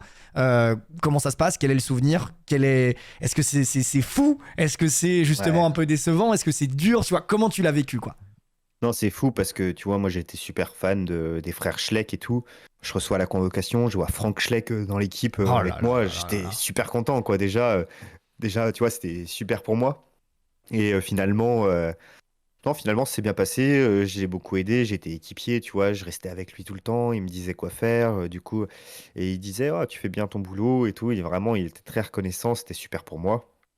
Et du coup, c'était top, quoi. J'avais envie de me défoncer, quoi. J'avais envie vraiment de rentrer à plat ventre, mais de faire le boulot au maximum, d'être le meilleur équipier possible pour avoir ma chance et puis pour montrer que j'étais possible. Sauf que c'est le Tour de l'Utah, t'es presque à 2000 mètres d'altitude tout le temps, en fait. D'accord. Et moi, j'avais jamais fait d'altitude vraiment. Et bah, je sais pas si tu sais, mais en fait, plus t'es en altitude, plus c'est difficile de Ouais, respirer bien sûr. et vraiment de s'oxygéner. Et du coup, c'est la première fois que j'arrivais là-dedans à 2000 mètres d'altitude. C'était super dur. Mais bon, ça s'est bien passé pour moi. Et puis voilà, le premier tour de l'Utah, il s'est super bien passé, vraiment avec Frank Schleck en leader. Lui, il doit faire 5e ou 6e au général. Moi, je finis loin, enfin, je finis 35e, quelque chose comme ça. Mais j'étais super content. Ah ouais, bah ça doit être le rêve qui débute. Là, tu dois te dire, ça y est, je suis dans le rêve, maintenant il faut faire les choses correctement. En tout cas, super nouvelle, c'est vrai que tu côtoies, alors du coup, Frank Schleck à ce moment-là, tu dois côtoyer aussi d'autres grands noms du cyclisme de l'époque, j'allais dire, il n'y a pas si longtemps, hein, évidemment, mais à ce Mm. moment-là, tu côtoies aussi d'autres grands noms dans le peloton. Est-ce que tu as un petit sentiment de, pas forcément d'être impressionné, mais en tout cas te dire, waouh, putain, c'est tel mec, ou quand t'es Ouais. dedans, tu y penses pas? Non, si tu le penses, t'es Ok, dans le peloton, t'as un mec que tu connais à côté de toi, tu te dis, oh putain, incroyable et tout. T'as les caméras ensuite aussi, l'hélico, tu sais, c'est des choses qui t'arrivent jamais hein, chez les amateurs. c'est Donc, vrai. donc c'est super impressionnant. En plus, là-bas, aux États-Unis, les courses, c'est des grands shows à l'américaine, avec les gens qui crient, qui hurlent, les speakers, t'as 2 speakers qui hurlent comme dans un stade. Franchement, c'est un autre monde. Et t'arrives et tu te dis, ouais, c'est super, c'est vraiment un monde incroyable, quoi. Donc ça, c'était avec Frank Schleck en tant que leader, donc un des mecs que tu adorais en étant un peu plus jeune, donc super Mm. reconnaissance pour toi. Et donc tu enchaînes avec un deuxième tour, le tour du Colorado, donc une tournée américaine, hein, j'imagine, à ce Ouais, moment-là. Tour du Colorado un peu spécial parce que ton leader, c'est Arredondo, c'est ça? ouais, c'est Et ça. suite à une chute, c'est toi un petit peu qui prends ce rôle de leader finalement? Ouais, en fait, première étape, on arrive un petit peu au sprint, à une trentaine, quarantaine de coureurs. Moi, je fais une petite place, je fais 13e. Lui, il doit faire 4e ou 5e. Et du coup, le deuxième jour, bah, c'est lui le leader. C'est lui le leader. Et on arrive dans une longue montée qui fait, je sais plus, 14-15 km. Et, euh, et en fait, lui, il est dans ma roue. Et moi, je suis les mecs de BMC qui font le tempo. C'était Juan Denis, je crois, à l'époque. Ok. Et je m'accroche, je m'accroche, je m'accroche. Et à un moment, je regarde derrière moi et plus d'arrêt dans le dos. Ah, Et on n'avait pas les oreillettes, en fait, cette année-là. d'accord. C'était pas Et encore du coup, arrivé ou s'il y avait un en petit fait, problème? c'est une année où il s'était juste autorisé en World Tour, c'était pas autorisé sur les plus petites courses. Ok. Et du coup, je l'avais pas fait. On n'avait pas les oreillettes. Et du coup, là, je me dis, oh merde, fais chier, putain, j'ai pas mon leader avec moi. Du coup, je me retourne, je vois qu'on n'est plus qu'une dizaine dans le groupe maillot jaune. Je m'écarte, je l'attends, je le remets dans ma roue, je roule, je roule, je roule. On arrive à 700 mètres de la ligne, il il m'attaque et puis il fait, voilà, lui il fait 8e, moi je fais 9e, je crois, quelque chose comme ça, ou 9 et 10. Et donc voilà, donc j'étais super désolé parce que je me suis dit, putain, j'ai pas attendu mon leader, je vais me faire Ouais, ouais, engueuler et ouais. tout. Donc ça se passe aussi. Donc l'équipe dit rien et le lendemain en fait lui il tombe, moi je tombe pas, je refais 10e de l'étape et du coup le soir on vient dans ma chambre, on me dit bon bah maintenant c'est toi le leader, t'es le solo général donc j'étais 9e ou 10e au général et ils m'ont dit du coup c'est toi le leader, on met toute l'équipe pour toi maintenant. Voilà, Incroyable! la Incroyable! pression En là. stagiaire, quoi. Ah C'est ouais. fou. Et le lendemain c'était un chrono. Et du coup, c'est le champion des États-Unis qui m'avait prêté son vélo de chrono parce il m'avait pas emmené de vélo de chrono, moi, vu que j'étais stagiaire. Putain, t'aurais vu la gueule qu'il faisait, le champion des États-Unis, devoir faire devoir faire le chrono en vélo traditionnel, et puis le petit stagiaire, il avait le vélo de chrono du mec, je trouvais ça incroyable, j'étais limite désolé pour lui, quoi. Ah bah tu m'étonnes, t'arrives. En plus Euh, toi tu venais d'arriver dans l'équipe du coup, donc déjà ah ouais, t'as ouais, moi l'impression de j'avais même lâcher pas de ton leader. contrat encore. J'avais même pas de contrat encore. T'as déjà l'impression de Mm. lâcher ton leader sur une Ouais, étape, ouais. et Mm. puis sur l'autre après tu piques le vélo du champion des États-Unis. Mm. C'est quand même assez drôle. Mm. Et du coup, est-ce que au fond c'est pas justement un peu cette démonstration de force entre guillemets au moment où c'est presque, enfin c'est pas forcément toi, mais toi tu restes dans un groupe qui fait péter ton leader et toi tu pètes pas. Est-ce que tu crois que ça a aussi joué finalement dans le fait d'être propulsé à ce stade-là une fois qu'il est blessé, tu vois? Ou de toute façon tu l'aurais été parce que bah ils voyaient que Ah, t'étais costaud, quoi. tu vois, l'étape 2, donc du coup, je fais 9e ou 10e, je sais plus. L'étape 3, je refais 10e et je me retrouve leader de l'équipe. L'étape 4, c'est le contre-la-montre, je fais 20e, je me retrouve 9e du général, je crois. Et le soir du chrono, j'avais mon contrat pour l'année prochaine. Oh, pff, Donc incroyable. j'ai fini le Colorado un peu plus décontracté, on va dire. Où voilà, j'étais vraiment aux anges parce que tu sais que là, ok, là ta carrière sportive commence, ta vraie carrière C'est fou. sportive au final commence. Et du coup, voilà, c'était le début de ma carrière pro dans un hôtel à Aspen, au Colorado, à 6 heures du match. Je me souviens, j'ai décalage horaire, je regarde le mail et j'ai reçu un mail du manager et là, j'étais aux anges, quoi, aux anges. C'est que ça me fait extrêmement plaisir parce que pendant qu'on en parle, t'as un sourire énorme. C'est fou, ça se sent que c'est vraiment Ouais. le bonheur qui revient rien que d'en parler, et ça me fait extrêmement plaisir de voir ça. Il y a combien de temps entre Mm. le moment où il te dit tu viens avec nous aux États-Unis et le moment où tu dis, enfin où tu signes en fait? Alors, ils ont dû me dire à peu près le 15 juillet, on va dire. 15 juillet, j'ai dû apprendre que je partais aux États-Unis. Ça devait être le 1er ou 2 août. Ok, Et ensuite, j'ai dû signer le 15 août à peu près. c'est Un mois incroyable. après. En un mois, ta vie change complètement, Mm. quoi. En un mois, ta vie change complètement. Tu espères être pris chez Mm. Cofidis. Finalement, en gros, allez, on va dire 2 mois Mm. après, si on arrondit avec le temps de l'appel, etc. On Mm. va dire 2 mois après, t'es pro, mais chez une autre équipe, alors que tu imaginais Ouais. pas du tout. C'est absolument incroyable. Donc, cette tournée aux États-Unis qui te marque énormément, j'imagine, puisque c'est là où tu signes ton contrat. Et puis, donc, tu signes chez eux pour la saison 2016, c'est ça? T'es en 2015, mais tu signes pour le début 2016. Enfin, c'est une saison année Voilà, civile, quoi, quasiment. exactement. C'est année civile, hein. C'est vraiment 1er janvier, 31 Ok. décembre, les contrats. Et je signe 2 ans Tu signes 2 ans directement. dès le début, donc tu sais Voilà. que tu as déjà Mm. 2 ans pour te montrer dans le peloton pro et que tu Voilà, es en t'es là, World quoi. Tour, c'est obligé en tant que néo-pro. Donc, néo-pro, c'est première année professionnelle. Néo-pro, tu es obligé de signer 2 ans, 2 ans directement. D'accord, c'est une règle qui est peut-être pour sécuriser un petit peu Voilà, pour protéger les l'avenir, quoi. jeunes. Ouais. Ce qui est plutôt une bonne décision Mm. en réalité, je trouve. Protéger les jeunes voilà, pour éviter que s'ils ont eu un problème la première année, que les équipes les évincent direct, quoi, en gros. D'accord, ok. C'est plutôt une bonne idée, je pense. Ouais, Et ouais. qu'est-ce que ça change à ta vie à ce moment? Ouais, qu'est-ce que ça change à ta vie, quoi, à partir du moment où tu signes? Déjà, j'imagine mentalement beaucoup plus serein. Qu'est-ce que ça change à ta vie sportivement, mais aussi au niveau j'allais dire du lifestyle, du rythme de vie? Peut-être même sans rentrer dans les détails, mais est-ce que financièrement c'est aussi plus de sécurité? Ah oui, Voire changement de rythme de vie tout court, hein. Mais voilà, qu'est-ce que ça change à ce moment-là, à partir du moment où tu signes, ou alors à partir du moment où tu commences ton contrat, quoi, du moins. en gros, chez les amateurs, tu gagnes pas d'argent, hein. Ok. On va dire que tu as des défraiements de ce que ça te coûte. plus ou moins, mais C'est fou ça. t'as quasiment pas d'argent, tu gagnes quasiment pas d'argent. Ouais, c'est même dérisoire, hein, je pense. C'est peut-être 500 euros, hein, quelque chose comme ça.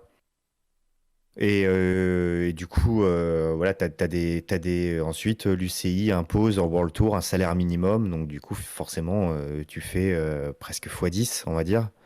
Et du coup, ça te change complètement ta vie, hein. Déjà, tu penses beaucoup moins aux soucis un petit peu du quotidien, hein, tout simplement. Je vais pas mentir, quoi. Déjà, t'as une- t'as beaucoup de choses qui te permettent que ça passe en second plan et ensuite que justement tu peux vraiment te focus sur le vélo, quoi.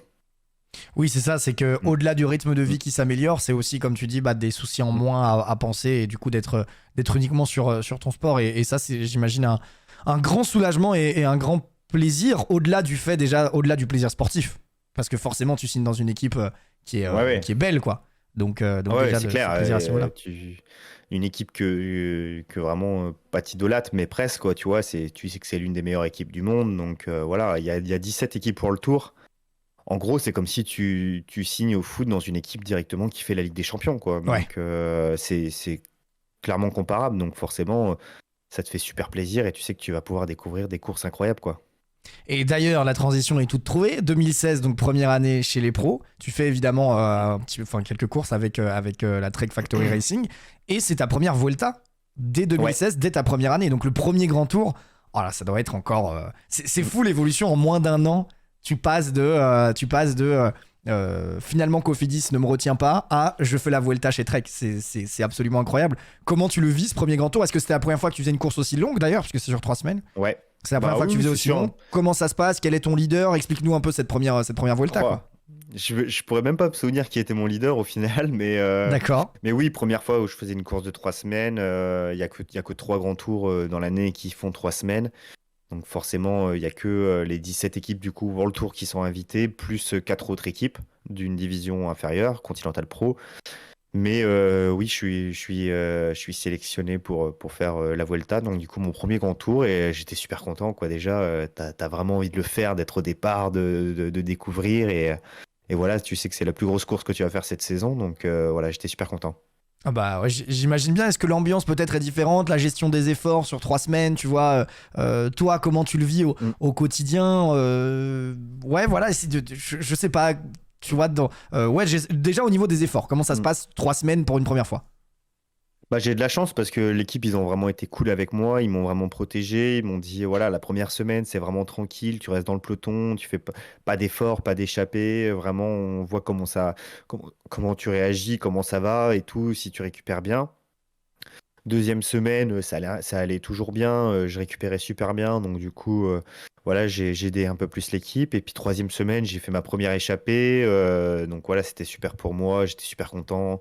Et ça s'est bien placé, ça s'était super bien passé, donc voilà, c'était vraiment une bonne Vuelta pour moi, une bonne entrée en matière. Et voilà, j'ai vraiment pris beaucoup de plaisir sur cette première Vuelta. Tu découvres un petit peu tout les 3 semaines et tu te rends compte que c'est pas si dur au final de faire 3 semaines de Grand Tour. Ah ouais, c'est vrai? Non, non. T'as ce ressenti-là? Ok. Non, on va dire ce qui est le plus dur, c'est les étapes de montagne, mais après, derrière, vraiment, faire du vélo pendant 3 semaines, je trouve pas ça incroyable, quoi. Je trouve pas ça super dur. On s'entraîne tous les jours pour ça, donc forcément, c'est pas compliqué, tu vois. C'est vraiment pas dur. C'est vraiment pas dur. En tout C'est pas inhumain ni rien, quoi. Ça paraît super dur, mais ça l'est pas. Les étapes de montagne sont dures, par contre. Ouais, j'imagine bien, j'imagine bien. En tout cas, physiquement, parce que tu m'as déjà dit aussi que mentalement, Mm, par contre, c'était plus compliqué de ces grands tours, mm. quoi, sur 3 semaines. Ouais, voilà. Mentalement, par contre, c'est assez épuisant. Et je te disais justement que c'était plus épuisant mentalement que physiquement, Ouais. les grands tours. Ce qui est assez fou Mm. parce que je trouve que de l'extérieur, on se dit que physiquement, ça doit être incroyable, mais on sous-estime, je pense, l'impact mental sur un grand tour. Et tu as tout à fait raison. Est-ce que l'ambiance aussi est différente au sein du peloton quand tu pars pour 3 semaines ou ça reste la même chose?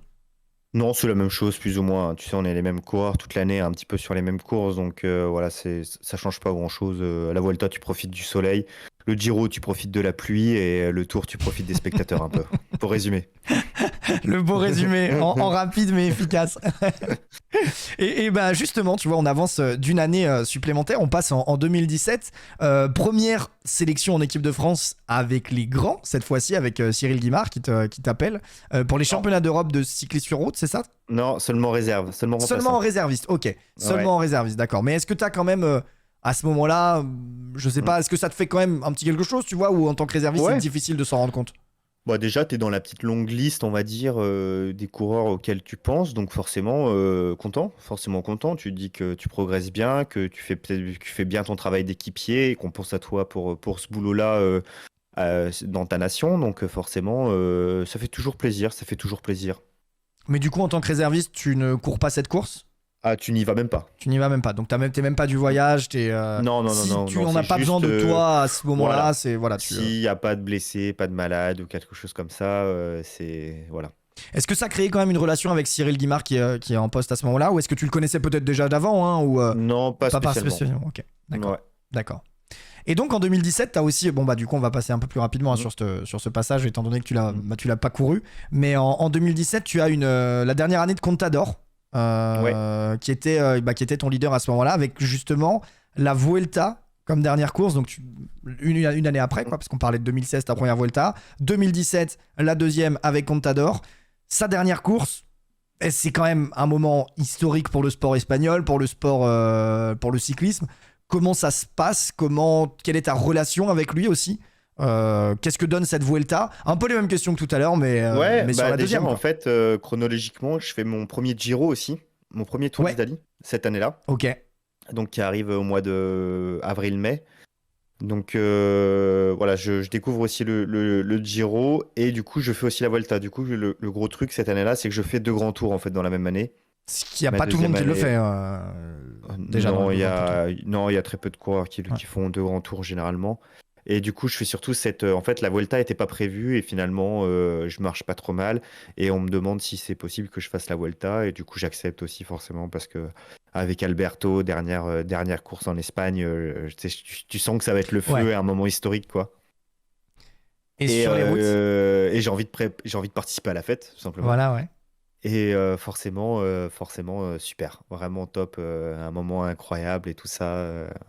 C'était vraiment incroyable. Alberto, c'était vraiment un mec en or. C'est un des leaders que j'ai préféré, le plus humble que j'avais et le plus reconnaissant que j'ai eu, je pense. D'accord. Vraiment, c'était quelqu'un qui était vraiment exceptionnel et un humain même au-delà de ça et qui était vraiment top. Et franchement, j'ai pris beaucoup de plaisir avec lui parce que c'était un super coureur et c'était un coureur qui donnait beaucoup d'émotions aux gens. Et vraiment, il faisait des choses incroyables que même nous, on n'allait pas être au courant, tu vois. On faisait des briefings en disant aujourd'hui, les gars, tranquille. Alberto, tranquille, la dernière montée. Il en avait rien à foutre. Il arrivait, bam, des grandes attaques et tout ça. Ça explosait partout le peloton et tout. Voilà. J'ai un souvenir d'une étape comme ça où justement on disait au briefing, les gars, aujourd'hui, tranquille. Alberto, demain, il y a une grosse étape, donc on fait l'étape tranquille et tout. On arrive au pied de la dernière bosse, j'étais à côté de lui, je lui dis on fait quoi? Il m'a dit on fait tout péter. Et lui, il a accéléré un grand coup, le peloton il a explosé en l'air, c'était la folie, mais c'était ça qui était bien et c'était ça que les gens aimaient, je pense dans le vélo aussi, c'était Ouais, la fougue d'Alberto et la carrément. grinta qu'il avait, quoi. La grinta qu'il avait. Et quand il te dit justement on fait tout péter, toi tu dis quoi? Tu fais let's go, on y va. Bah, je me dis let's go, mais je vais encore pas finir dans le peloton aujourd'hui, quoi. Tu vois, en gros, c'est ce que je me disais, quoi. Donc voilà, c'était top. Tiens, bah, d'ailleurs, chronologiquement, ça, c'est, hop là, stagiaire. Ok. Je sais pas si on voit. Ensuite, l'année d'après, c'était du coup Tu mon parles premier, des maillots au-dessus, des dos de ça, des ouais. maillots Ok. au-dessus, ouais, ouais, ouais. Ensuite, le deuxième, c'était ma première année pro. Et du coup, Alberto, c'est le premier rouge et noir qu'on voit au-dessus de ma tête, ouais. Ok, donc celui qui est juste Ouais, au-dessus de toi, d'accord. 2017. D'accord. Et ça, donc, c'est avec Alberto Contador. Alors, finalement, Donc c'est là, c'est avec Alberto. tu parlais de fête. Tu disais, je voulais prendre part à la fête. C'était une vraie fête? Ouais. Ouais, c'était une vraie fête. Il gagne l'avant-dernière étape à l'Angliru, un endroit mythique en Espagne. Là, c'était le feu. C'était le feu. Les gens, ils pleuraient sur le bord de la route parce que c'était Alberto, il allait gagner cette étape. Et tu voyais vraiment l'émotion des gens, comme je me rendais pas compte de ce que ça pouvait donner, tu vois. Et les gens, ils étaient vraiment fans de lui. Et de le voir gagner, les gens, ça leur donnait une émotion incroyable, quoi. Et ça, je l'ai jamais retrouvé après avec un autre coureur, par exemple. C'était une idole, clairement. Ouais, c'était carrément un Ouais. idole, c'est ça c'est clair. Mais ça se sentait qu'en Espagne, il y avait une passion. Après, ce qui est normal, hein, tu me diras, Mm. c'est vrai que quand tu as un aussi grand champion dans ton pays, et dans un pays latin d'autant plus, enfin en Espagne, on sait qu'il y a quand même. Ils vivent avec de la passion, que ce soit au niveau du cyclisme ou des autres sports. Donc j'imagine bien que Contador, sur sa dernière Volta, ça devait être quelque chose d'impressionnant. Il finit combien au général? Est-ce que tu te Ah, rappelles? 5, non, 4 ou 5, je sais plus, quelque chose comme ça. D'accord. Je m'en souviens plus. Tu sais, les classements, moi, généralement, je les connais pas trop, je me souviens pas Toi, trop. tu Hein. fais ton taf, c'est ce qu'on te demande. Voilà. Je connais même pas mes classements, alors du coup, les autres, je sais pas. Il fait ouais, 4 peut-être en disant le chat, mais Ouais, je c'est suis ce pas que je sûr. vois aussi. Ouais, Je sais 4, pas. ok. 4, ouais. Bah en tout cas, tu vois, Boulaz s'en rappelle parce qu'il nous dit cette course était Mm. vraiment folle, donc Ouais. c'est que ça a marqué les Mm. esprits et ça doit faire de sacrés souvenirs. Je vois que le temps avance, je vais essayer d'avancer un peu plus vite. Je suis désolé de te prendre autant de temps, mais c'est vrai que c'est passionnant de discuter avec toi de tout ça. Mm. C'est vraiment on s'y voit, tu vois, même si Mm. c'est à travers tes yeux, Mm. c'est excellent. En 2018 justement, c'est là où j'ai fait l'erreur tout à l'heure, c'est qu'en 2018 tu fais 9ème du championnat de France du contre-la-montre. Ouais, c'est Et ça, ouais. ça me fait beaucoup rire parce qu'on en a parlé plus d'une fois ensemble sur Discord en te disant ouais, est-ce que t'as des qualités de contre-la-montre? Tu me dis ouais, bah je les cours jamais vraiment, je suis équipier. Donc là, tu montres quand même que t'as des sacrées qualités en contre-la-montre au fond. Tu le sais et tu me l'as pas dit. Ouais. Non, non, mais j'ai toujours bien aimé le contre-la-montre, mais c'est vrai que dans mon rôle, j'ai pas toujours l'occasion de le faire je dois souvent plus En vrai, 9e, c'est bien, hein, vraiment, au niveau français, j'étais assez content. Mais le problème, c'est que ça a aucune. Même si je faisais 9e dans une grande course, par exemple sur le Tour de France, sur un contre-la-montre, ça aurait aucune valeur pour l'équipe, tu vois, Oui. au final. Ah ouais. Parce que il y a que la victoire qui compte, ou il y a que, voilà, il y a que des choses comme ça. Et il vaut mieux, du coup, que je sois à 100%, par exemple, le lendemain, dans une échappée avec mes leaders, ou pour essayer de gagner l'étape, plutôt que d'essayer de me mettre à 100% et que je le paye le lendemain sur un contre-la-montre, quoi. Hmm. Est-ce que t'as pas eu des fois des envies de te dire bah sur certaines courses ponctuelles comme des championnats de France, championnats d'Europe, championnat du monde, tu sais sur une seule course, t'aurais pas aimé être un peu plus souvent aligné pour pouvoir faire justement parler tes qualités de rouleur de contre-la-montre? Non, parce que 9e du championnat de France, du coup, ça fait quand même 8 mecs qui sont plus forts que toi en France déjà. Donc forcément, ils ont leur place avant toi pour les championnats d'Europe ou les championnats du monde. C'est vrai. Et voilà, ça s'arrête là au final. Donc je suis juste content de faire ça, de faire ma 8e place, et puis voilà. Et puis voilà. Ok, bah ce qui est déjà une énorme performance Mm. en soi. En 2019, du coup, on avance encore d'une année. Premier Tour de France. Tu avais donc fait le Giro, tu avais fait la Vuelta. 2019, premier tour. D'ailleurs, depuis, tu es sur une série de 3 Tours de France consécutifs. Pareil, comment ça se passe? Est-ce que c'est particulier peut-être de courir en France, sur ce Tour de France-là, en étant français? Et tu parlais tout à l'heure de... Alors la Vuelta, je sais plus ce que tu m'as dit, c'est le soleil. Le Giro, c'est la pluie. Et le Tour de France, c'est le public. Quelles sont les différences Ouais. et les ressemblances entre ces 3 tours et comment tu l'as ressenti voilà, Bah, du coup, je veux juste te corriger. 2018, c'est mon premier tour. Ah, c'est 2018. Ouais. D'accord, ok, autant pour moi. C'est 2018. 2018, c'est mon premier tour. 2019, c'est mon deuxième tour. 2020, j'ai pas fait le Tour de France, j'ai fait le D'accord. Giro. Et 2021, j'ai fait le Tour encore. D'accord, ok. Donc Voilà. 2018, excuse-moi. Donc Ouais, 2018, du coup, on arrive sur le 2018, c'est Tour de mon France. premier Tour de France, ouais. Ouais, d'accord. Bah la question reste la même. Comment tu le vis? Non, Est-ce que c'est particulier d'être en France? Et quelle différence avec les deux autres grands tours? clairement, le Tour de France, tu prends la deuxième course la plus populaire et tu la multiplies par 10. Au niveau, À ce au point-là? niveau spectacle, au niveau ambiance, au niveau. Il n'y a rien qui est équivalent au Tour de France. Le Tour de France, tu es dans un stade pendant 180-200 km vraiment avec les gens sur le bord de la route En fait, parce que les gens ont l'image du bord de la route, mais nous, on a l'image, en fait, la caméra embarquée, en fait. Parce que les gens, ils entendent, parce qu'ils crient, tu vois, ils sont contents, ils encouragent.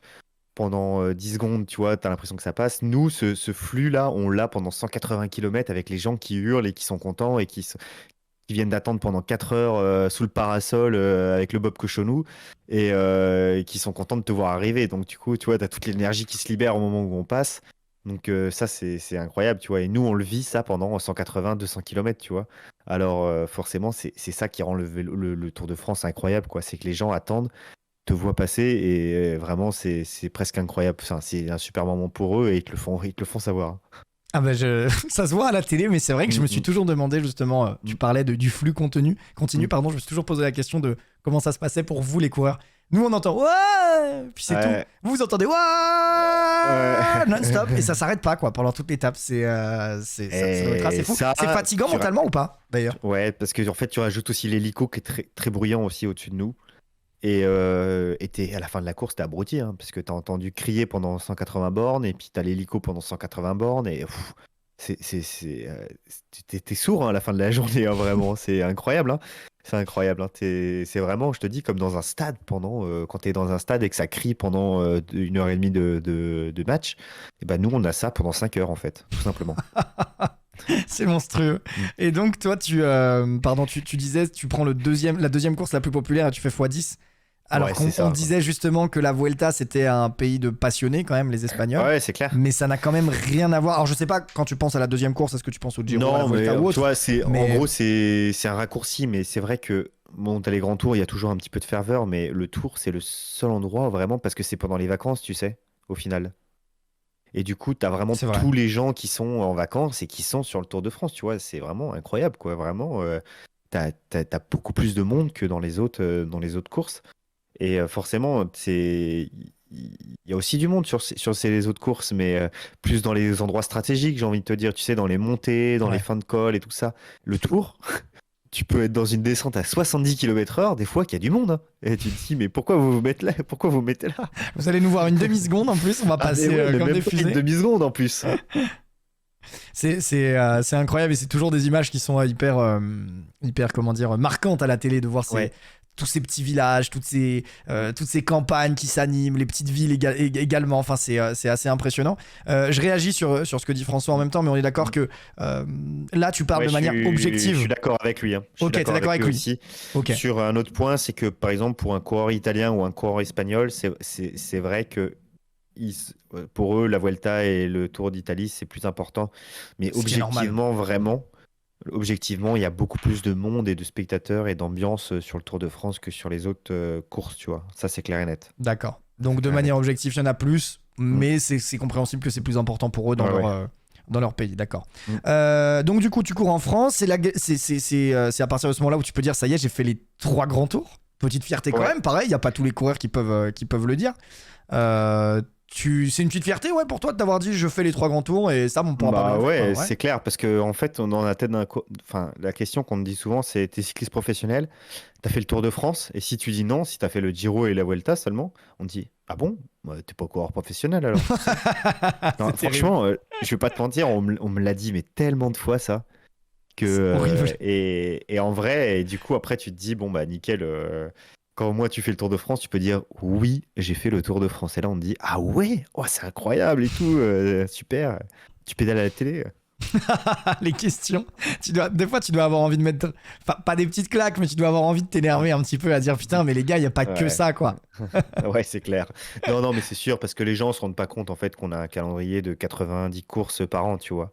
Donc, du coup, non, il n'y a pas de.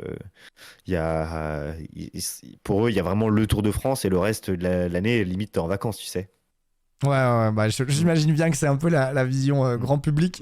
C'est tu fais rien d'autre, quoi. Tu fais rien d'autre, t'es que là pour le Tour. Et maintenant, du coup, le reste de l'année, tu fais quoi? Tu sais, après le Tour et tout, tu fais quoi? Ah, tu fais du Twitch après tout le temps, hein, c'est ça? Je pars en vacances 6 mois et puis après voilà, c'est bon. Après je reviens tranquille, quoi. Sympa, c'est une belle vie cycliste professionnel. Et quel est ton préféré alors maintenant que tu as fait les 3 de manière toi personnelle? De manière personnelle. Le Tour, je vais pas mentir, le Tour. De 1 parce que je suis français, ça c'est sûr et certain que ça penche vraiment dans la balance, mais médiatiquement, tout ce que tu fais sur le Tour, c'est multiplié par 10, tu sais. C'est ça qui est fou, c'est que tu vas faire une performance, pas spécialement gagnée, mais rien qu'une échappée qui va marquer, ça va être beaucoup plus médiatique que si tu gagnes une petite course à côté, quoi. C'est ça qui est incroyable. Et ce qui est pas logique, hein, vraiment, je dis pas que c'est ce qu'il faudrait, mais c'est clairement la vérité. C'est clairement la vérité. En tant que grand public, je confirme complètement ce que tu dis. C'est vraiment ça. C'est que t'as des étés où t'entends parler d'un coureur français 3-4 fois. T'as l'impression que le mec est hyper connu. Tu te rends compte qu'en fait, il a gagné déjà plein d'autres courses. Et c'est juste que là, il a fait 3 échappées dans le tour et du coup, on entend parler maintenant, tu vois. Ouais, c'est assez impressionnant ce ressenti. Les gens découvrent les coureurs sur le Tour de France, concrètement, ouais. Ok, on avance un petit peu parce que je vois qu'on va bientôt atteindre les 2 heures de live, ça commence à faire un petit peu beaucoup pour cette interview.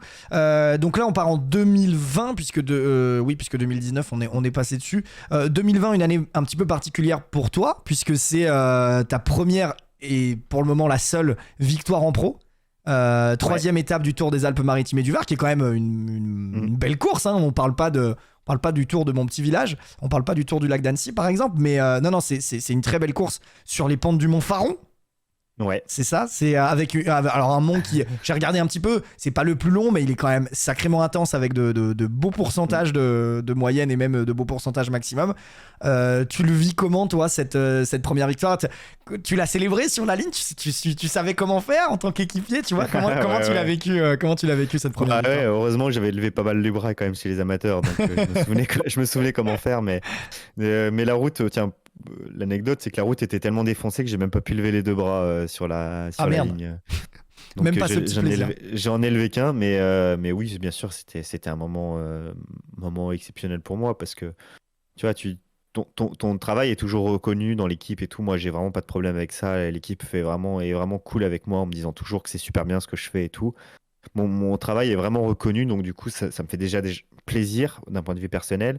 Mais quand tu gagnes en plus, t'as l'impression que ça reconnaît tes valeurs aux yeux de plus de monde, tu vois. Donc en vrai, je pourrais me contenter de juste avoir mon travail reconnu par mon équipe parce que c'est le plus important au final, c'est ceux qui me payent, c'est ceux qui m'embauchent. Mais le fait de gagner, déjà tu montres que t'es pas qu'un équipier qui fait juste le boulot et voilà, mais que quand t'as ta chance un petit peu, bah tu sais gagner, voilà, mettre au fond et du coup c'est vraiment top, quoi. C'est vraiment top. Et voilà, c'était une petite consécration pour moi personnelle. Enfin, tu vois, c'est un petit coup de projecteur sur moi qui m'a fait du bien moralement. Et voilà, quoi. Et malheureusement, après, on connaît la suite de la saison. Et là, ça a coupé un petit peu l'herbe sous le pied et ça m'a un peu mis en dépression derrière. Ah ouais, c'est vrai? Ah ouais. T'as eu un gros impact sur toi? Ouais, ça a eu un petit impact mental parce que vraiment, tu te dis, tu sais, en vrai, la victoire appelle la victoire. Ouais. Plus tu gagnes, enfin, quand tu gagnes, tu regagnes assez rapidement. Et là, vraiment, tu te dis, ah, c'est bon, c'est mon moment, je vais être bien là et tout, je vais pouvoir rejouer un peu la gagne. Et bam! Et bam, un truc qu'on n'a pas vu arriver. Le confinement, let's go! T'as l'impression que ça te casse ta carrière complètement, quoi. Ah ouais, tu l'as senti comme ça, toi? Tu l'as senti, genre, on m'a coupé mon élan, quoi.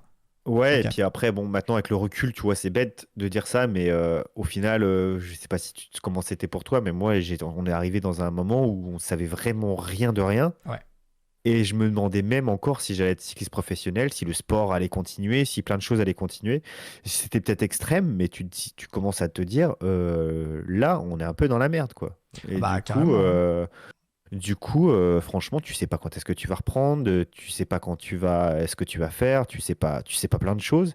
Et il y a rien de pire que d'être dans l'inconnu quand tu es quelqu'un comme nous, vraiment millimétré en se disant les programmes d'entraînement au jour le jour et tout.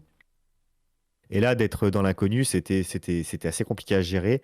Et le moment où tu sens ta petite heure de gloire qui arrive et que tu es coupé tout de suite, c'était assez dur, quoi. C'est assez dur. Ah bah ouais, si tu l'as vécu comme ça, c'est vrai que j'avais pas, tu vois, j'avais pas imaginé le ressenti et les idées que vous pouviez avoir vous en tant que sportif professionnel.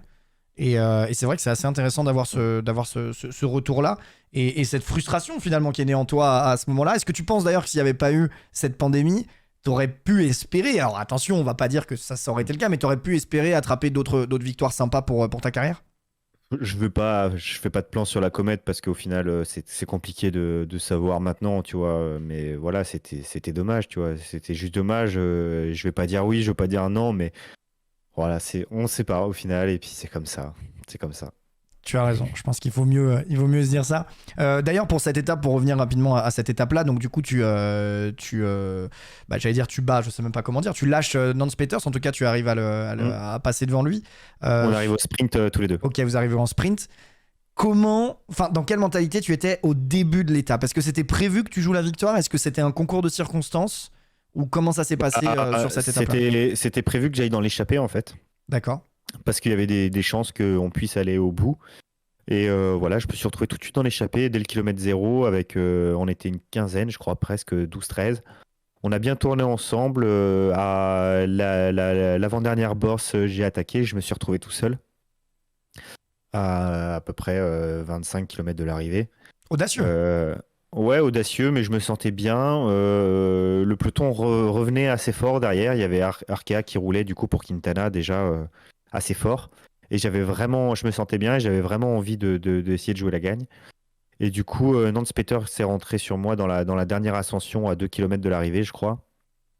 Et, euh, et du coup, bah voilà, il est rentré sur moi. J'ai bien géré. Quand j'ai vu qu'il est rentré sur moi, j'ai récupéré un petit peu.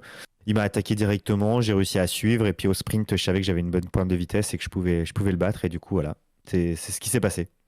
Bah, félicitations parce que belle victoire et en plus sur le, comme on le disait, le Tour des Alpes-Maritimes et du Var qui est quand même un tour assez reconnu, j'ai l'impression dans le peloton et d'un point de vue extérieur. Donc très cool, ça t'a fait ce petit, j'allais dire flashlight, comment on dit ça, ce petit coup de projecteur Ouais. qui est toujours agréable. Je suis désolé les amis, hein, je vois que vous avez des questions dans le chat, j'essaierai de les lire après. On va déjà essayer de terminer l'interview dans les temps et ensuite on passera sur les questions du chat. Ça sera plus simple comme ça. Donc en plus de ça, en 2020, autre très très bon souvenir pour toi. Si je ne dis pas de bêtises, c'était 2020, c'était fin 2020, septembre 2020. Ouais, c'est Tu ça. sais de quoi je parle du coup. Le titre mondial du coup pour, j'allais dire pour quasiment un homonyme, non pas un Julien mais un Julien. Non, non, non, Je- tu te trompes là, tu te trompes, tu te trompes, tu te trompes. C'est pas ça en 2020. 2020, attends, Septembre parce 2020, que si, c'est ça. 2020, oui, Imola, pardon, mais oui, oui. on a loupé un truc, c'est qu'en 2019, déjà, j'étais en équipe de France. Ah, en 2019, tu as déjà été appelé et par contre, Mm. c'est en 2020 le titre mondial. Ouais, d'accord. Voilà, Ok. exact. Et donc, alors, bah, vas-y, raconte-nous déjà la première Mm. sélection parce que je pense que c'est quelque chose de beau. Et puis ensuite, le titre mondial, comment tu l'as vécu? Ouais, 2019, après le Tour de France, du coup, Thomas Vauclair était venu me voir en disant que voilà, il avait bien aimé mon Tour de France, que bien aimé mon rôle d'équipier. Et il me demandait, voilà, il était en relation avec mon entraîneur pour que je puisse être dans l'équipe de France. Donc, du coup, j'ai eu ma première sélection à Harrogate sous un temps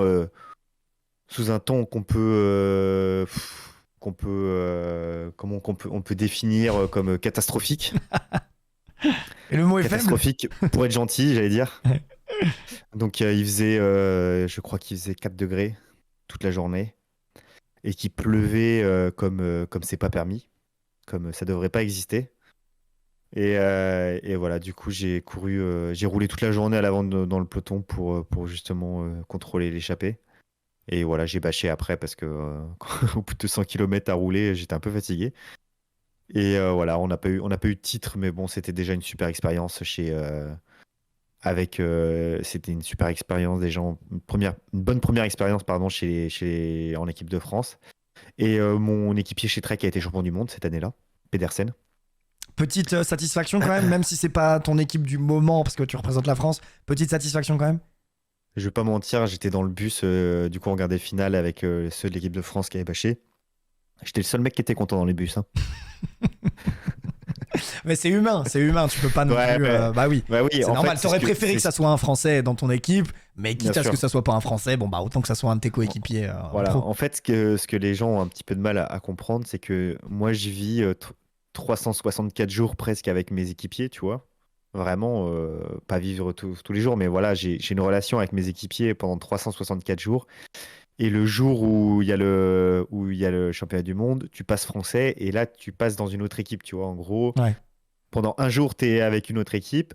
Donc, bien sûr, j'étais super content quand Julien a gagné, vraiment aux anges. Mais à côté de ça, il y a quand même 364 jours que je passe avec avec d'autres coureurs et j'ai une plus grande relation avec eux au final qu'avec plein de coureurs français, quoi. Ce qui est normal, hein, Et bien sûr. donc voilà, j'ai vraiment beaucoup. Je suis super vraiment content quand mes équipiers gagnent. Et souvent, je suis plus content, par exemple, dans une course de tous les jours, je suis plus content si c'est un de mes équipiers qui gagne qu'un Français, tu vois. Ah bah Et, ouais, vas-y. et à l'inverse, un coureur français, il serait plus content si un mec par exemple, je sais pas, tu prends Groupama, par exemple, un Français de chez Groupama, il serait vachement plus content si ça serait un Stephen Kung qui gagnait un Suisse, par exemple, que si c'était moi, tu vois. Ah oui, bien sûr, Et ça se normal. passe et ça se passe dans l'autre sens, tu vois. Et du coup, des fois, je me fais un petit peu critiquer parce que je suis plus content quand c'est un chez Trek qui gagne qu'un Français, mais c'est parce que c'est presque naturel pour moi au final, tu vois. C'est logique, quoi. Bah, c'est quasiment tes frères, quoi. Enfin, Voilà, c'est vraiment ça. C'est Ouais. vraiment mes potes, quoi. Mhm. C'est vraiment mes potes. Et du coup, le nationalisme, c'est beau, hein, c'est bien. Quand j'ai le maillot de l'équipe de France, je switch complètement pour l'équipe de France. Mais la plupart du temps, ça reste mes potes et ça reste ouais, mes frères, quoi. Mes frères d'armes, quoi, j'ai envie de dire. Donc, c'est assez compliqué à expliquer aux gens qui comprennent pas trop, quoi. Je pense que ça se comprend totalement Mm. quand tu l'expliques. Et d'ailleurs, on l'a vécu en direct, hein, le jour où j'étais sur Mm. PCM et que Pedersen a volé le titre européen à Godu sur la ligne. Tu étais content dans le chat, donc j'étais un peu triste, quoi, un peu triste. Mais non, je comprends que ça crée des relations en fait qui sont au-delà de juste coéquipiers. C'est de la Ouais, vie voilà. quotidienne ensemble, donc c'est au-delà de ça. C'est au-delà de ça et c'est tout à fait normal. Donc ça, c'est en 2019, donc Pedersen qui s'impose. Ouais, Toi, quand même, première expérience sur les championnats du monde. Donc ouais. j'imagine quand même énorme souvenir pour toi. Même Ouais, si voilà. premier maillot équipe de France chez les pros aussi, vraiment consécration, tu vois, encore, tu vois, quand tu reparles du syndrome de l'imposteur, là, tu vois, à ce moment-là, il est complètement disparu, tu vois, Ah déjà, ouais. Ouais. il y a déjà plus rien. Bah, c'est normal. Là, Mm, là, tu sais que tu le dois qu'à tes jambes mm, et à toi-même et à ta tête, à mm, tout. Donc 2019, il y a ça. Est-ce que mm. tu dirais pour toi que les championnats du monde, alors après tu vas le vivre encore en 2020, mais est-ce que tu dirais pour toi que les championnats du monde c'est l'aboutissement le plus haut dans une carrière, même si c'est que sur un jour, que c'est peut-être moins prestigieux presque que le Tour de France finalement, mais est-ce que tu dirais quand même que dans une carrière en tant que cycliste professionnel, ça reste la plus belle course parce que c'est les championnats du monde? Ouais. Je l'aurais pas fait, j'aurais vraiment été déçu, je pense. Ok. Tu sais. C'est vraiment un truc où, à la fin de ta carrière, si tu le fais pas, tu te dis, ah, ça manque ça, quoi. Ça manque ça. Après, il y a eu en 2000. Attends, que je dise pas de conneries. En 2021, où j'étais dans la liste pour les JO aussi. Là, ça m'aurait vraiment fait plaisir d'y aller. Encore Et au-dessus? En tout ouais, cas parce au que même c'est niveau. Ok. vraiment tous les 4 ans et 4 coureurs, C'est tu vrai. vois. Tous les 4 ans, 4 coureurs, c'est différent que tous les ans. Bon, en équipe de France, on est quand même 8 ou 9, quoi, tu vois, on peut être 8 ou 9, Mhm. donc c'est pas pareil. Mais déjà, d'avoir été pareil dans la pré-liste, dans la longue liste, on va dire, où on était 12, 13, pour les JO, c'était déjà vraiment super satisfaisant pour moi aussi, quoi. Ah bah carrément. Mm. Carrément. Espoir pour Paris 2024? Non, Non? Ok. non, là, il n'y a plus d'espoir, je pense, en vrai. Ça va me faire ouais, 32 ans, ça risque d'être compliqué. Il y a beaucoup de coureurs talentueux en France. Ça risque d'être un parcours qui me correspond moins, je pense, qu'à Tokyo, ça aurait pu le faire. Donc voilà, mais je suis OK avec ça. Je suis OK avec ça, Ok. je suis pas déçu ni rien. Mais il y a toujours un petit espoir, hein, vraiment, si je peux faire une année super et tout, et que je peux l'être, ça sera Carrément. super. Mais c'est. Voilà, c'est pas. On va dire.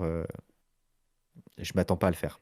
Ok. Bah espérons que tu y sois quand Mm. même et que ça soit une belle surprise. Je suis désolé, hein, j'essaie d'accélérer un petit peu Mm. encore. Vas-y, On t'inquiète. avance bien. Donc du coup, alors le championnat, Mm. alors donc le 2019 premier, Mm. 2020 c'est le titre de Julien. Toi t'es en tant qu'équipier. Tu me disais Ouais, la dernière fois sur Discord que c'était peut-être que je me rappelle plus bien, mais je crois que tu m'avais dit que c'était ta plus belle émotion cycliste. Alors que c'est ouais, un équipier qui gagne. Enfin, ouais, c'est clair. c'est au-delà de ta propre victoire, par exemple, sur le Tour des Alpes-Maritimes, quoi. C'est incroyable parce que même dès que j'en parle, dès que tu t'en parles, tu vois, j'ai déjà les poils des bras qui s'hérissent, tu vois. Ok. J'ai l'impression de le revivre le moment, tu vois. Et tu le vois arriver, le moment, tu le vois grandir, le moment, tu vois que ça se rapproche de la ligne, tu vois tout ça. Et là, à ce moment-là, tu te dis, OK.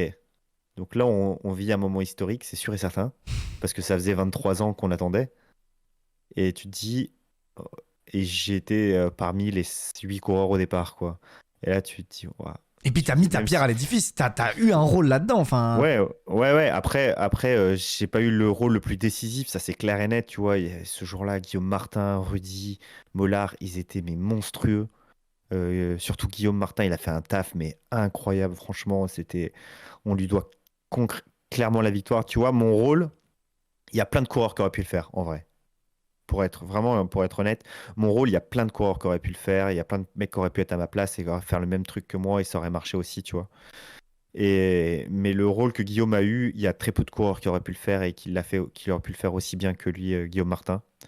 Et vraiment, c'était incroyable. Et moi, déjà, juste d'avoir été là, et voilà, d'avoir protégé Julien toute la journée, d'avoir été avec lui tout le temps, de l'avoir remonté quand je pouvais et tout, jusqu'à 2 tours de l'arrivée, c'était déjà vraiment super pour moi. J'avais fait mon taf et tout, nickel.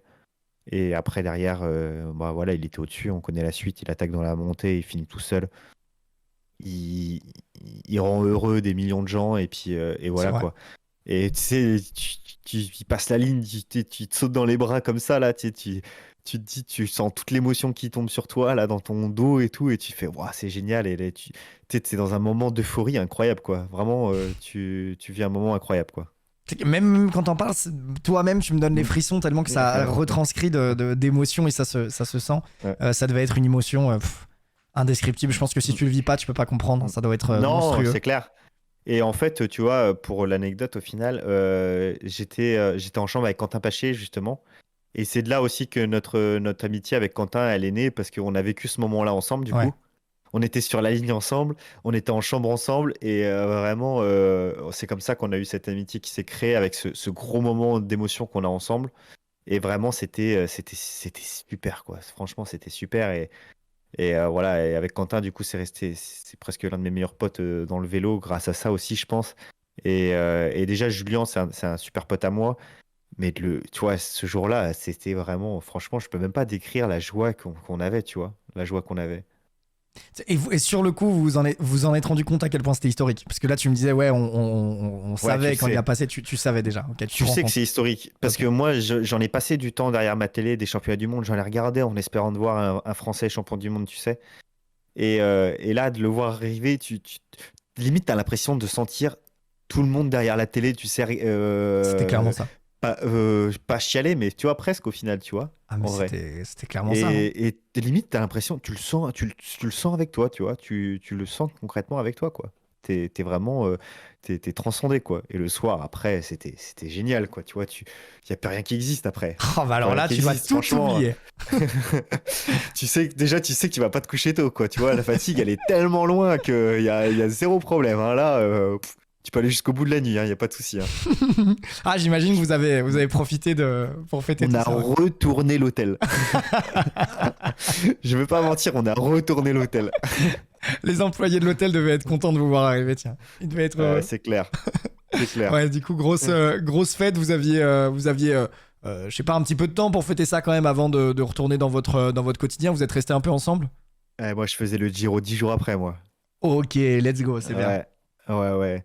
Non, je suis rentré le lendemain, j'ai fait Imola-Dijon en voiture. C'était compliqué, mais franchement, tu t'en fous, quoi, au final. Il y a ce moment-là qui était là, tu l'as vécu, et puis franchement, il n'y a pas grand-chose qui compte après, hein. J'aurais tellement aimé Mm, voir ça parce que je pense que malheureusement, je peux te poser toutes les questions que je veux. mm. On n'arrivera pas à transmettre autant d'émotions que ce que tu as vécu, Ouais, tu vois. ouais. Il faudrait voir ça. Et des questions ne peuvent pas revenir, enfin, ne peuvent pas recréer ça, quoi, tout Et, simplement. Mais et dans le vélo, je trouve que on est un petit peu pudique là-dessus, tu vois. On va pas faire beaucoup de stories, on va pas trop partager ces moments-là. On a vraiment la valeur on veut profiter du moment ensemble, tu vois. C'est un peu dommage pour les gens généralement, mais c'est comme ça, tu vois. On a un peu le truc on veut vraiment vivre les choses avec nos yeux. On va pas, c'est des soirs comme ça, le téléphone, tu vas pas le toucher, tu sais. Et le lendemain, par contre, tu sais que tu auras une marée de messages, de trucs à répondre et tout. Mais ce soir-là, tu as juste envie de profiter à fond de ce moment présent et t'en profites. et c'est ce qu'il faut faire. Ouais. Il y a pas mieux. Là, tu Mm. pourrais être que frustré si tu avais passé ta soirée à faire des stories et à répondre Ouais, aux gens, quoi. Donc, il y a, ouais, y a c'est clair. clairement pas mieux. Bah, merci de nous avoir fait vivre une aussi belle émotion parce qu'en tant qu'amateur de cyclisme, je pense que devant notre télé, on était tous fous en voyant ça. Et Mm. d'ailleurs, petite question, c'est pour ça que à chaque fois qu'on joue à la F1, tu me dis que Imola, c'est ton circuit préféré sur le jeu? Ouais, non, mais déjà, non, j'aime bien le circuit en vrai, mais c'est vrai que il y a une émotion particulière sur Imola.